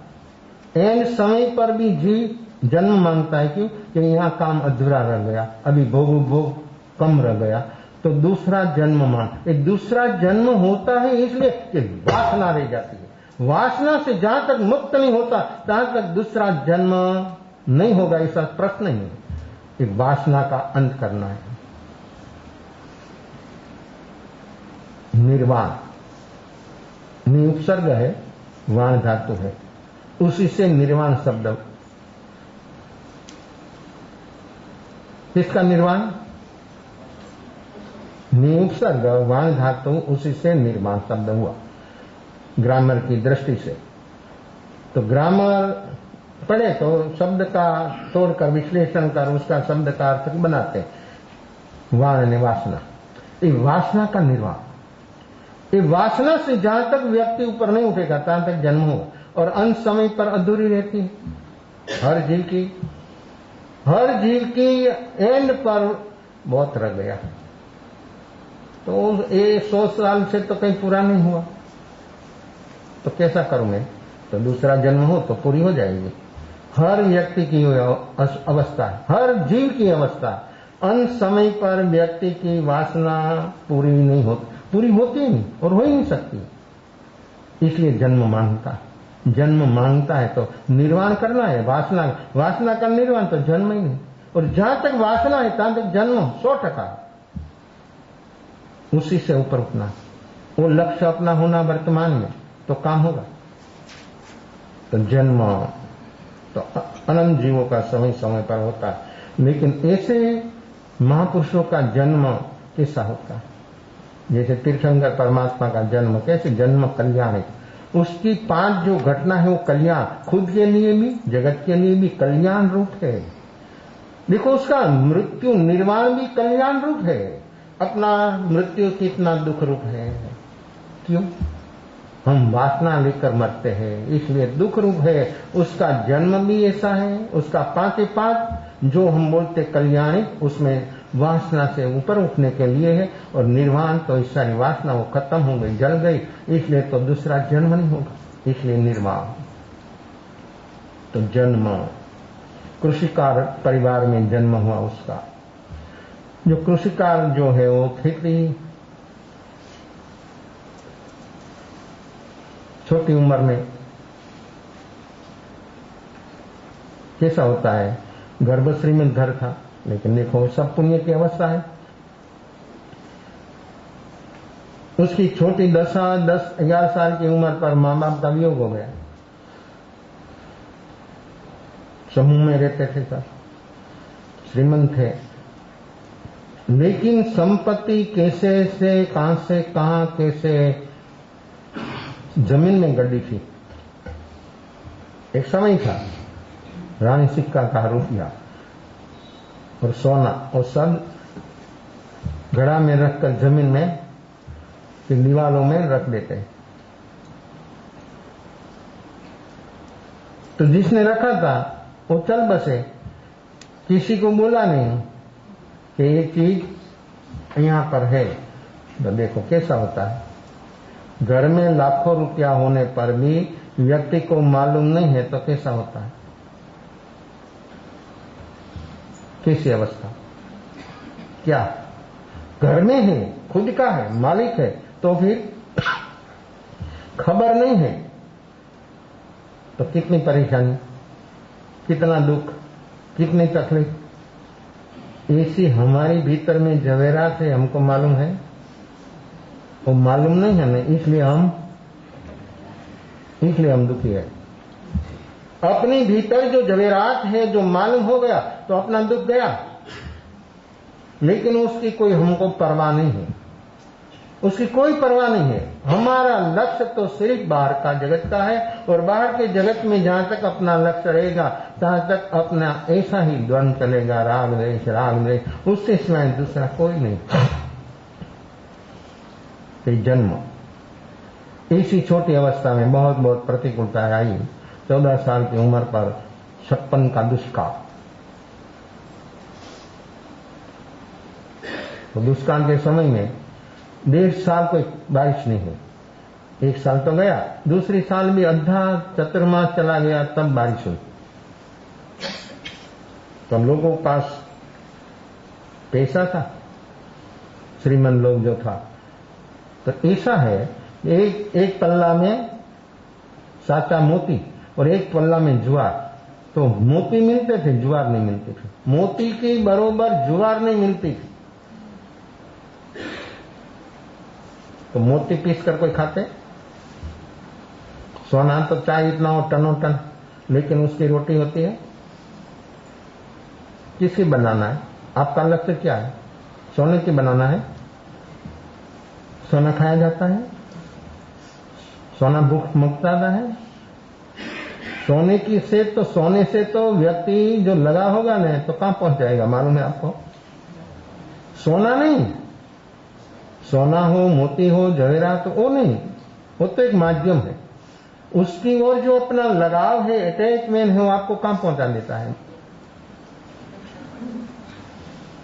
इस सत्संग किस लिए जरूरी है कि हमारा लगाव उसी से छूटे, हमको बुद्धि के लेवल से भी मालूम हो कि लगाव क्या चीज है, और लगाव से कितना हमारा नुकसान हो रहा है, वो व्यक्ति को सत्संग से मालूम होता है। उसके बिना तो दिन रात उसकी दौड़ है, रफ्तार इतना भागता है कि किसी की सुनता भी नहीं है। इसी अवस्था चल रही है।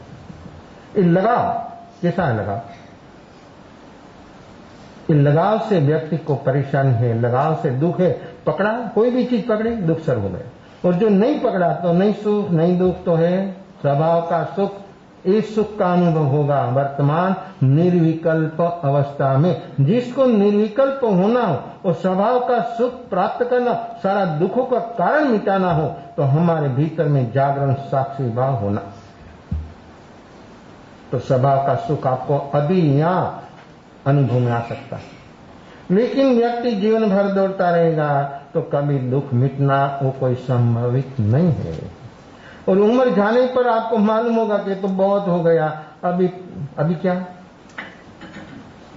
क्या मूर्छित हो गया, मूर्छित अवस्था में जन्मता है, मूर्छित अवस्था में जीता है और मूर्छित अवस्था में एंड हो जाता है। क्या पाया? उपलब्धि क्या? कैसे उपलब्धि?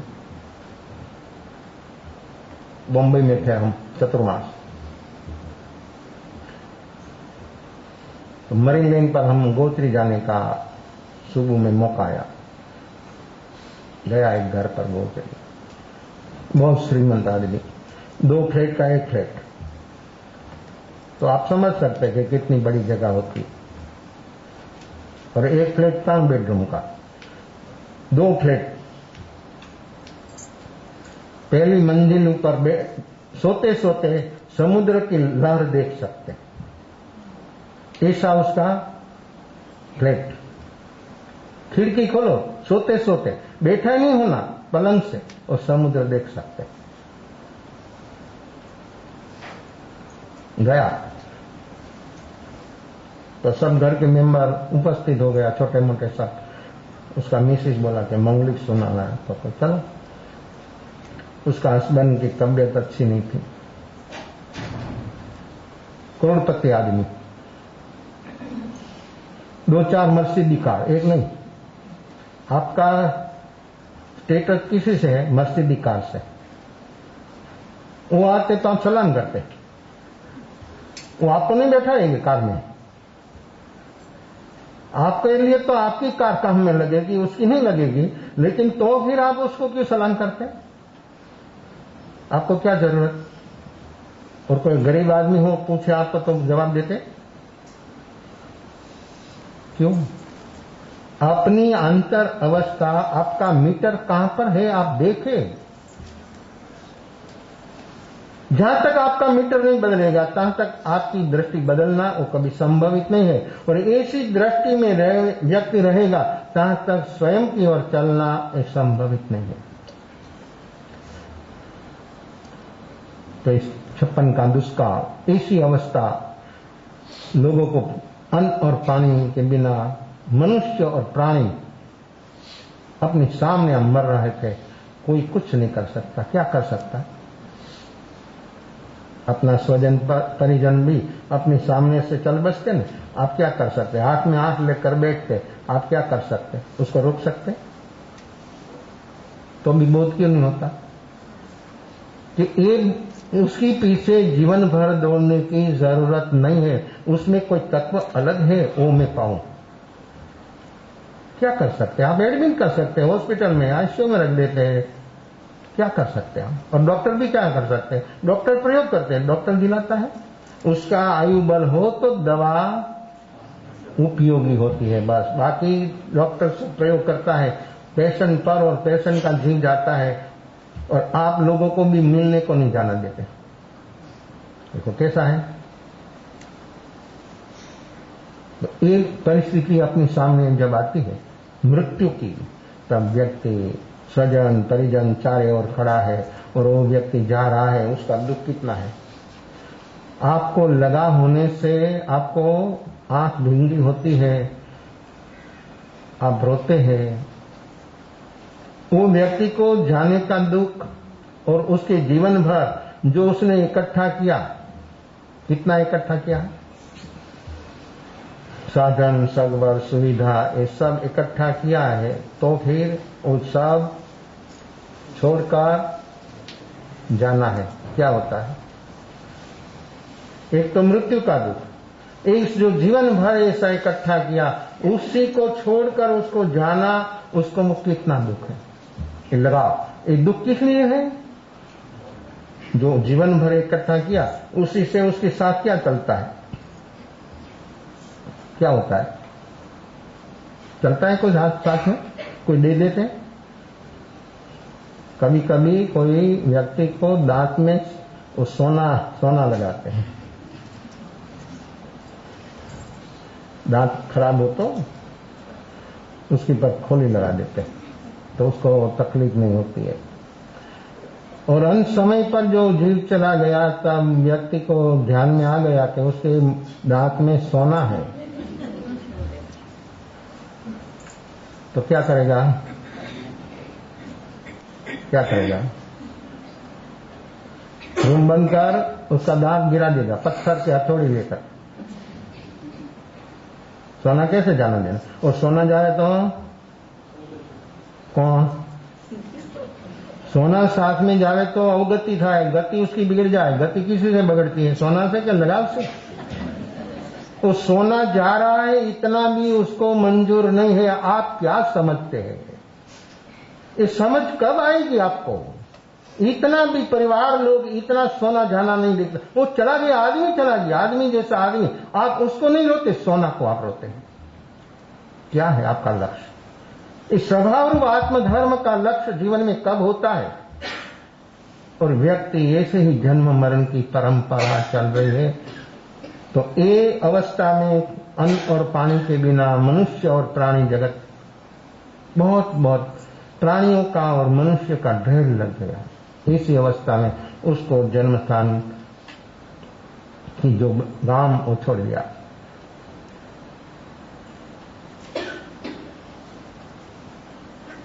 वहां पर एक श्राविका का परिचय हुआ। उनके गांव की वो श्राविका, उसने देखा कि तुम इधर हो, तो क्या? हाँ। तो क्या, चल मेरे घर पर। घर का काम करना, आपकी सब व्यवस्था हो जाएगी। वहां पर ले गया घर पर। टकराट तो बहुत था, कुछ करने का भी उम्मीद थी। छोटी उम्र होने पर भी भीतर में जो भाव होता है, उसमें जो रुचि होती है, तो व्यक्ति सचमुच कुछ कर सकता है। घर पर रहा, उसको बच्चों के साथ, छोटी उम्र, समय जाने पर उसकी ट्रांसफर हुई सुरेंद्र नगर से गोंडल। साथ में ले गया वो बालक को साथ में ले गया, अगर चलो साथ में। वहां पर उसका बच्चा पाठशाला जाता, तो उसको पाठशाला साथ में जाता, लेकिन वो बैठता बाहर, उसका बच्चा अंदर बैठे, वो बाहर बैठे, ओटला पर बैठता। एक दफा जो पाठशाला का टीचर था, उसने देखा कि वो बाहर क्यों बैठता, अंदर आओ, तुमको सीखना है? तो कि मुझे सीखना है, लेकिन मुझे पढ़ता नहीं आता। तो बैठ, मैं सिखाऊंगा। सीखने का भाव, उम्मीद इतनी थी, इतने भाव था, लेकिन सिखाए कौन? तो टीचर बोला कि बैठ, मैं सिखाता हूं। तो मुंह से शब्द देते और वो सुनता। रोज 5 शब्द दे, 5 शब्द याद कर लेता है। ऐसे ऐसे सामाजिक सीख गया, बहुत भाव बढ़ा। और उस समय पर वहां पर ऐसा नियम था कि जो सामाजिक सीख गया उसको एक धोती का देवे, तो सामाजिक लेकर वो बैठे और फिर प्रतिक्रम करे, सीखे। धोती जोटा मिल गया तो पहन कर बैठा, प्रतिक्रम सीखने लगा। बहुत भाव बढ़ा, बहुत भाव बढ़ा। और पाठशाला और स्थानक आमने सामने। तो जब बच्चे इस पाठशाला में आते और जाते, संतों जो विराजते तो उसको दर्शन करते, सब देखता है, प्रतिक्रम सीख रहा है। ऐसे ऐसे घर पर गोत्री आते संसतिया, वो भी देखते। गोंडल तो दादी का गांव है, बहुत संसतिया खीरबास रहते, अभी भी है।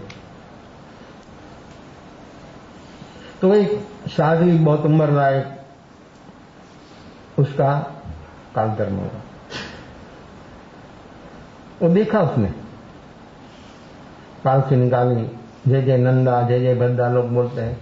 ऐसा क्यों बोलते हैं? संसतियों जब ऐसा होता है तब लोग बैंड बाजा बजाते हैं, अबिल गुलाल उड़ाते हैं और जय जय नंदा, जय जय भद्दा बोलते। क्यों? आप भी बोले होंगे जो कोई ऐसा मौका आया होगा तो। कहते एक परंपरा है, एक रूटीन। शब्द क्या, मीनिंग क्या, अर्थ क्या, उसका क्या अर्थ है? जय जय नंदा, जय जय बंदा। तुम्हारा नंद ने कल्याण, तुम्हारा कल्याण हुआ, तुम्हारा मंगल हुआ, तुम्हारा श्रेय हुआ। इस शब्दों के पीछे अर्थ वो है कि तुम्हारा मंगल हुआ, तुम्हारा कल्याण हुआ, इसलिए हम हर्षित है, इसलिए हम अभी गुलाल उड़ा रहे हैं। वो देखा, मन में भाव हो गया कि मुनि बनना है। बहुत अच्छा है ये तो। आया स्थानक में वापस, जाकर वहां जादव जी महाराज का चतुर्मास था। उसके सामने जाकर बोला कि मुझे दीक्षा लेना है। तो क्या दीक्षा लेना तो पढ़ना पड़ता है। तो क्या आप जो बोलो मैं पढ़ूंगा, लेकिन मुझे मुनि होना है। अभ्यास करो। अभ्यास, प्रतिक्रमण। अनपढ़ व्यक्ति, स्कूल देखी नहीं थी, कभी स्कूल पर गए नहीं था, कंठस्थ तो शब्दों ले और सीखे, ऐसे ऐसे बात हुई। तो अभ्यास, प्रतिक्रमण, जो पढ़ता था वो आगे आगे बढ़ने लगा। रोज आवे रोज जावे, ऐसे करते करते प्रतिक्रमण उसका पूरा हुआ। जादव जी महाराज के एक रिलेशन में चतुर्मास की बाद वहां एक दीक्षा हुई। वो देखा 100% अंदर हो गया, बस मुनि होना है। कैसा है ये मुनि जीवन कितना अच्छा है। 100% भाव अंदर से बदल गया, मुनि होना। वो मुनि कैसे बनते हैं वो सब देखा। और रावटी में जाकर जब बाल उतारते हैं वो सब देखा, कैसे कैसी मान्यता और कैसी कैसी उसकी बचपन में मान्यता थी, वो सब देखा। उसने देखा कि तो मेरी मान्यता सब झूठी है, तो कुछ नहीं है, कैसा कैसा होता है। फिर चतुर्मास तो पूरा हुआ, दीक्षा हुई और गुरु महाराज ने याद किया वहां से, तो बोला कि आपके साथ चलना है। तो क्या चलो, विहार करते करते आगे आगे चले। प्रतिक्रमण तो पूरा हो गया था। दूसरा अभ्यास उसका धीरे धीरे धीरे ऐसी रुचि रस तो पढ़ने लगा, गुजराती पढ़ने लगा, अनपढ़ पढ़ने लगा। प्रतिक्रमण के बाद थोकड़ा, वो थोकड़ा भी बहुत सीखे। फिर अध्ययन, अभ्यास में इतनी रुचि, उसकी इतनी रुचि बढ़ने लगी तो सब वो पढ़ने लग गया। अनपढ़ व्यक्ति भी लिपि पढ़ने लग गया। बहुत खुशी हुई कि मुझे पढ़ना आ गया।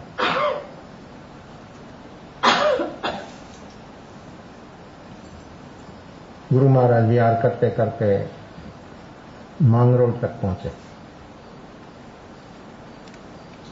तो वहां पर संघ ने विद्यार्थी को देखा कि उसकी दीक्षा इधर करना है। गुरु महाराज ने बोला कि ठीक बात है।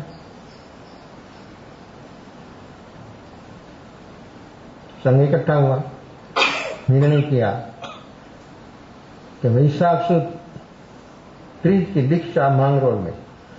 उसके रिलेशन में जो दूर से जो चाचा था उसको बुलाया आज्ञा देने के लिए। आया हो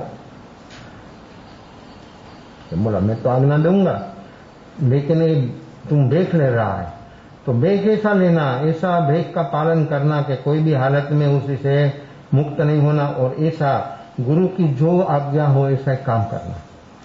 अनपढ़ व्यक्ति भी ऐसे उसकी भाषा में उसने कैसी शिखामण दिया।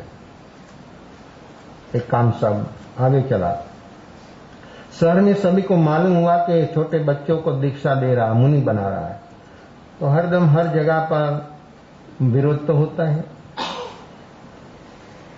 तो वहां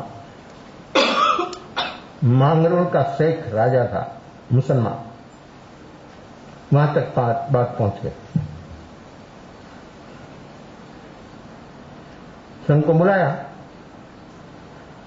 कि तुम छोटा बच्चा को दीक्षा मुनि जीवन दे रहा हूं, और नहीं हो सकता इतनी छोटी उम्र में, उसको क्या मालूम है। मैं परीक्षा लूंगा और परीक्षा में जो उत्तीर्ण होगा तो होगी, नहीं तो नहीं होगी। संघ को बोल दिया शेख ने। दूसरे दिन उसको सुबह में कचहरी में जाना था। सभी को, संघ को 5 आदमी और विद्यार्थी को लेकर। तो संघ ने बोल दिया कि बोलना उसके सामने कि मेरी उम्र 18 साल की। तो 18 साल की कैसे बोलूंगा, मेरी उम्र तो 14 साल की है, जो होगा ही बोलूंगा। दीक्षा नहीं होगी तो नहीं, क्यों होगी, हो ही सकती है। गया, एक बैठा था, उसके सामने बुलाया, उसने पूछा तुमको दीक्षा कौन दे रहा है? कि मुझे कोई दीक्षा नहीं दे रहा, मैं दीक्षा ले रहा हूं। तो सेठ लोग तो आगंतुक आदमी जो आएगा, मेहमान आएगा, उसकी व्यवस्था करता है, वो मुझे दीक्षा नहीं देता। तो तुम्हारा गुरु? तो मेरा गुरु, मुझे विधि नहीं आती, वो विधि सिखाता, गुरु भी मुझे दीक्षा नहीं देता, मैं दीक्षा ले रहा हूं। मैं मेरे भाव से वो काम कर रहा हूं, नहीं संघ दे रहा है, नहीं मुनि महाराज दे रहा है, मैं मेरे भाव से वो काम कर रहा हूं। से खुश हो गया, जवाब सुनकर इतना खुश हो गया कि इस दीक्षा हमारी ओर से होगी। देखो कहां भाव, कितना भाव बदल गया। संघ भी खुश हो गया जवाब सुनकर। ऐसा जवाब जो परिस्थिति थी उसने दिखाई, काम आगे चला। तो उसकी आज्ञा पत्रिका में उस शेख की साइन है, उस शेख का सिक्का है, टेक का।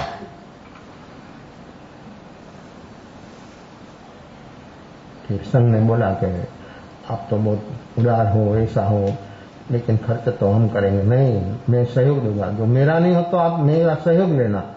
तो आपका सहयोग तो है? तो कि नहीं, सब जो आप चाहते हो ले जाओ, साधन सगवड़ सुविधा जो चाहिए वो सब ले जाओ और दीक्षा भव्य बनाओ। संघ बहुत खुश हो गया और दीक्षा में जो उत्साह था उसे अनेक गुना उत्साह उसका बढ़ गया।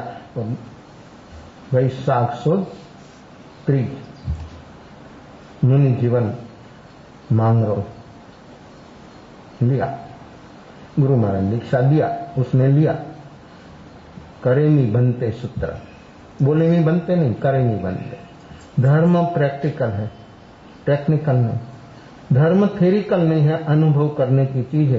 ये अनुभव करने, जो अपने को अनुभव करना हो तो व्यक्ति प्रैक्टिकल, ऐसा प्रैक्टिकल में जो व्यक्ति रहेगा तो सचमुच उसके जीवन में जो अनुभव करना है, अनुभव तक व्यक्ति पहुंच सकता है।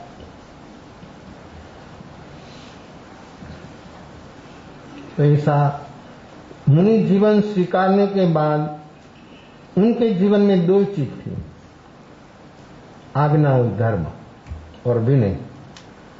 विनय और आज्ञा, कोई भी अवस्था में कोई भी गुरु महाराज की जो आज्ञा हो वो तेहित प्रमाण। आज्ञा और विनय, आप बोलते हैं ना, आज्ञा ये धर्म, आना ये धम्मो, आना ये तमो, ये तो शास्त्र की शुक्ति का है। लेकिन अपने जीवन में जो प्रैक्टिकल हो तो अपने को अनुभूति हो सकती है, अनुभूति तक व्यक्ति पहुंच सकता है। आज्ञा हुई धर्म, करना तो फिर आज्ञा का पालन होता उसके धर्म। आज्ञा से क्या होता, आज्ञा कौन करते? कोई शिष्य पढ़ रहा है और भगवती सूत्र का अध्ययन कर रहा है और ऐसे चिंतन मनन करते करते ऐसी गहराई में डूब गया है और गुरु आवाज करे कि पानी लाओ, और शिष्य के मन में ऐसा हो कि एक ही शब्द रहा है वो पूरा कर, मैं उठो और काम करो, खलास। क्यों? तो स्वाध्याय कर रहा था ना, दूसरा कुछ नहीं। स्वाध्याय में एक शब्द बचा था लास्ट, वो पूरा कर में जाओ। वो लिपि तो जड़ है, आज्ञा चेतन की, चेतन को है। इस चेतन की आज्ञा चेतन को कैसा प्रेरित करता है और उसके भीतर में रही ऊर्जा शक्ति को कैसे बल मिलता है और उसके जीवन में कैसा जागरण साक्षी भाव प्रकट होता है। चेतन को चेतन की आज्ञा है, वो तो जड़ है। उसका जो उसको महिमा आ गया शब्दों का, तो गुरु की आज्ञा का पालन नहीं होता है। और ये आज्ञा और ये विनय, वो दो चीज उनके जीवन में कैसा काम किया। अनपढ़ व्यक्ति 14 साल की उम्र, उससे समय में उसके मुनि जीवन स्वीकारा, क्या धर्म कर्म पुण्य पाप, लेकिन एक आज्ञा, एक धर्म, उसी से उनके जीवन में कैसा हुआ। जैन आगम तो घोल कर पी गया, शब्द, अर्थ, भावार्थ, रहस्य, परमार्थ तक वो व्यक्ति पहुंच गया। कोई भी धर्म के विषय में उसके पास बहुत लोग आते थे, वैरागी भाया बाया लोग पढ़ने को आते थे, कोई भी संप्रदाय का, और कोई भी हिंदू पंडित हो, कोई भी संप्रदाय का कोई विद्वान पंडित सन्यासी उसके पास आ जाता। जो कुछ संशय हो उसके जीवन में, तो संशय मिटाने के लिए उसके पास आते और ऐसा वो समाधान देते, तो व्यक्ति को ऐसा लगता कि ये ज्ञान, ऐसा ज्ञान। गीता लेकर आए और बोले श्लोक, तो ऐसा वो ध्यान से सुने बोलने वाला का,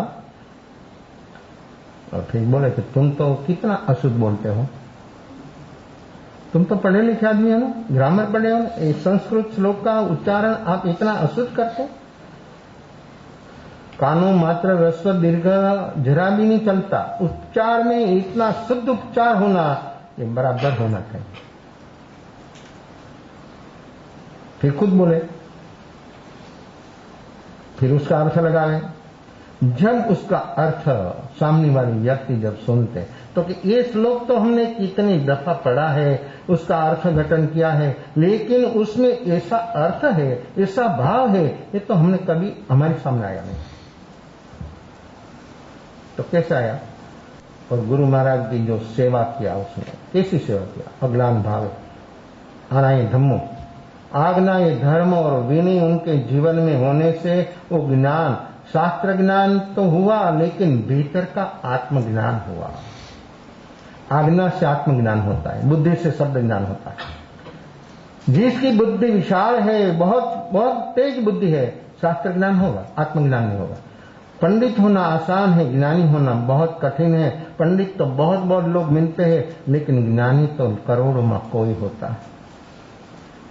तो बुद्धि का जो विषय है वो हरदम बुद्धि में तो तर्क उठता है, और तर्क का समाधान तो शास्त्र में वही जगह पर होता है जो व्यक्ति गहराई से जो देखे। दो शास्त्र से उठा हुआ प्रश्न का जवाब उत्तर माई पर होता है, लेकिन व्यक्ति इतनी गहराई से चिंतन मनन निधिध्यासन नहीं होने से उसको मालूम नहीं होता। तो ऐसे बहुत लोग आए उसके पास, और बिन संप्रदाय मानस उसका इतनी दृढ़ता ज्ञान में, उस समय पर उसका जो समाधान था वो समाधान देते वो सभी को मान्य हो जाता। छोटा बच्चा है ना, तो उसको नवकार मंत्र भी सिखा। इतना आगे बढ़ी हुई व्यक्ति, छोटा बच्चा है तो उसको नवकार मंत्र सिखाने के लिए बैठ जाता। कोई भी आए, भाई आए बाय आए, कोई पढ़ने के लिए आया उसको पढ़ाता। उसका काम ही वो था दिन रात। इसी हमने अप्रमत्त अवस्था उसकी देखने में आई, जब गोचरी करते तो हाथ में कवल और भीतर में इतना चिंतन मनन करता तो कवल हाथ में रह जाता। तो हम देखे कि कुछ कचरा होगा इसलिए ऐसे देखते हैं, लेकिन हम देखने में जाए तो मुंह में रख देते। उसकी सारी दिनचर्या में ऐसी अप्रमत्त अवस्था हमने बहुत देखी। तो हमारी उम्र तो बहुत छोटी थी, तो हम तो देखते रहते, बोलना नहीं कुछ, सिर्फ देखना। पूछे तो ही जवाब देना, पूछने के बिना बोलना नहीं, वो हमारा सिद्धांत था पहले से। और हमारी ऐसी एक अवस्था थी कम बोलना, वो हमको बहुत उपयोगी हुआ। हमारे जीवन में हमको कम बोलना हमारे लिए बहुत उपयोगी हुआ, इस साधना में बहुत सहयोगी हुआ।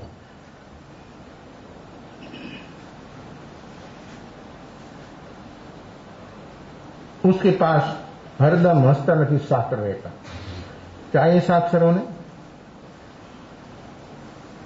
उसका उकेल कर देता और उससे अर्थ लगा देता। एक भाई आया जामनगर से, काना मात्र बिना कोई लिपि, लोका शाखा अक्षरों,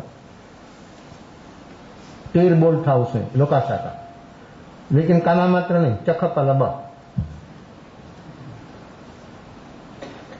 उसका उकेल करना, उसका अर्थ लगाना, उसमें क्या कहना मांगता है। वो आदमी आया, वो मैजिस्ट्रेट था, थोड़ा रस था, तो सोचा कि मैं तो ये गीता तो कितनी दफा पढ़ा, लेकिन मुझे तो उसमें कुछ मालूम नहीं होता क्या है। इसी उसने बात दिखाई, उसी से वो आदमी दंग हो गया कि एक तेरा बोल में इतनी चीज है, लेकिन काना मात्र बिना का अक्षर गुजराती लेकिन काना मात्र नहीं, तो कैसे अर्थ लगाना? क्या है उसमें? अनपढ़ व्यक्ति को कैसे ज्ञान होता है? कहां से ज्ञान आया? किताब से ज्ञान आता तो आप लोग सभी को हो जाता है। किताब में ज्ञान नहीं है, लिपि है। ज्ञान आत्मा में है, ज्ञान आत्मा का गुण है। ज्ञान भीतर से बाहर, ज्ञान बाहर से भीतर नहीं आता। ये आज्ञा और विनय, वो दो सूत्रों से उनके जीवन में आत्मज्ञान खुल गया, भीतर का ज्ञान खुल गया। अक्षरानुसारणी लब्धि थी उसके पास। एक शब्द का सैकड़ों अर्थ बना देते। सुनने वाला तो ऐसा बोलते कि ये कहां से आता है? एक शब्द हो, एक शब्द का विविध प्रकार से उसका अर्थ घटन करते, वो सुनते लोग तो बहुत बहुत, और पढ़ाने के लिए तो कभी उसने कोई भी जिज्ञासु आया पढ़ने के लिए, कभी ना नहीं बोलते। चाहे इसी तबियत अस्वस्थ हो तो भी वो बैठ जाता। हम बोले कि गुरुदेव ऐसा तो कि बराबर है। और 1 घंटा 2 घंटा 3 घंटा एक आसन से 75 साल की उम्र पर छेले 2 सत्या पढ़ने को आई गोंडल में चतुर्मास 15 साल संबंध 2015।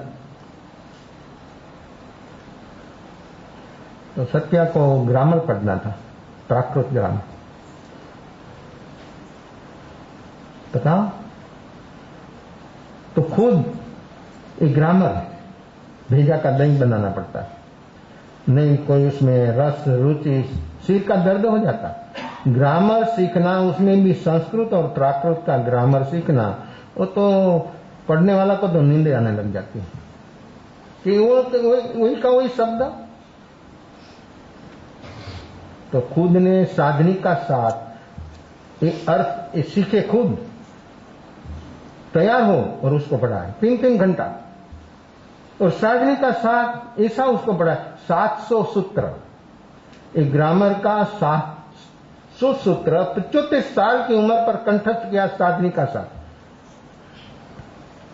और जो अभ्यास चलता था तब एक विद्या अधिकारी आया, उसको बहुत भाव था गुरु महाराज की ओर। तो बोले कि आप क्या पढ़ाते हैं? तो उसको किताब दिया। वो किताब देखी उसने तो कि उसमें मुझे तो कुछ समझ नहीं आता है। तो कोई प्राकृत ग्रामर है। तो आप तो पढ़े नहीं हो, उसको मालूम था। तो कहीं सत्या मुझे पढ़ा रही है, इस सत्या को अभ्यास करना था तो वो मुझे पढ़ा रही है। वो आई पढ़ने को तो मैं तैयार हो गया उसको पढ़ाने को। तो 700 सूत्र साधनी का साथ नमो अर्यंताणं शब्द वो कैसे बना? क्या प्रत्यय, क्या धातु, क्या विभक्ति, क्या काल। आप तो बोल देते नमो अर्यंताणं, लेकिन उसमें क्या है, कैसा है, ऐसे 700 सूत्र उसने कंठस्थ कर साधनी का साथ और सत्या को पढ़ा। कहां से ज्ञान आया? ज्ञान कहां से आया? और ऐसा संस्कृत और प्राकृत कोई भी मूल उसके सामने गाथा आ गई, उसके पर से वो अर्थ लगा देते और लोगों को ऐसा लगता कि ये ज्ञान, ऐसा ज्ञान। तो ये व्यक्ति की साधना भूतकाल की कैसी रही होगी, और ये साधना में व्यक्ति वर्तमान में विनय और आज्ञा और विनय से उनके जीवन में ऐसा समर्पण और ऐसा ज्ञान गुरु महाराज आज्ञा करे जादव जी महाराज उसको ये सत्य आया है कि संघ में उसको इस शास्त्र की वासना लेना है, आप दो। तेज प्रमा कबाड़ खोल, शास्त्र निकालकर गुरु महाराज के पास आकर वंदन नमस्कार कर बोले कि लो आप शास्त्र मुझे प्रदान करो। लेकर जावे और जो वासना लेने वाला हो वो पढ़े। तो कैसी वासना, कितनी वासना, बहुत बहुत संत सती जो जैनेतर का उसके पास खुलासा करने के लिए, समाधान के लिए बहुत बहुत लोग आते थे, श्रावक श्राविका भी। तो ये आत्मज्ञानी पुरुष, उनका जन्म एक संवत्सरी महापर्व अपना महाउपकारी संत है, उनके जीवन में जो जो हमने 4 साल साथ में रहने का हमको जो मौका मिला और जो उसकी सेवा करने का भी मौका आया और हमने जो देखा, और इसी एक एक बात अभी हमको मालूम होता है कि ये महापुरुष की अवस्था कैसी थी, अंतर अवस्था। कभी भी उसके जीवन में प्रमाद हमने देखा नहीं, इतनी उम्र पर प्रवृत्तियों में भी, पढ़ने में भी, चारित्र धर्म में भी कभी भी व्यक्ति की भीतर इतना जागरण के साथ उसका सारा संयमी जीवन, एक एक प्रवृत्ति, एक एक दिनचर्या समिति गुप्ति के साथ, समिति प्रवृत्ति है, गुप्ति निवृत्ति है। इस समिति और गुप्ति उसके जीवन में ऐसा काम कर रहा था, तो ऐसे महापुरुष का जन्म अपने जीवन में भी अपनी भीतर से ऐसी सुस्ती उड़े और ऐसा आत्मज्ञान प्राप्त करने के लिए हम वर्तमान में ऐसा तैयार हो, ये सुमंगल भावना उसकी और हमारा तो सारा जीवन समर्पित था। जो जो उनके जीवन में हमने देखा है जीवन ज्ञान और उसकी सारी दिनचर्या, जीवन दिनचर्या, ऐसी एक दिनचर्या उसकी नहीं थी खाने की, पीने की, चलने की, कि जिसमें उसको जीवंतता न हो। तो ऐसी जीवंत दिनचर्या इस समिति और गुप्ति से आधारित था और हर और प्रतिक्रमण 2 दफाओं सुबह और शाम 2 से 2.5 घंटे था खड़े खड़े करते, और एक एक शाम के सुबह से शाम तक जो जीवन में कुछ हुआ प्रवृत्ति में, वो खड़े खड़े बोलते कि ये व्रत में एक जगह पर मुझे ऐसी अवस्था मानसिक हुई। कैसी सजागता दिनचर्या में, खाने में, आज ये वस्तु के साथ कैसा भाव रहा, खाना तो खाना, लेकिन खाने खाने पर अपने भीतर में वस्तु की और कैसा राग द्वेष हुआ, राग हुआ, द्वेष हुआ, कैसा हुआ, वो प्रकट बोलना बहुत कठिन है।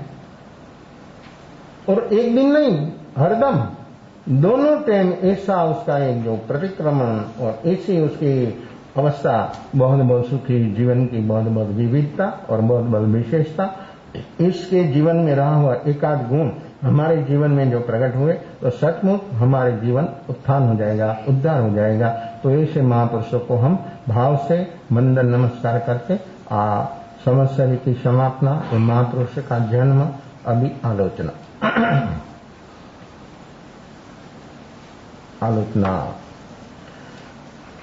श्रावक धर्म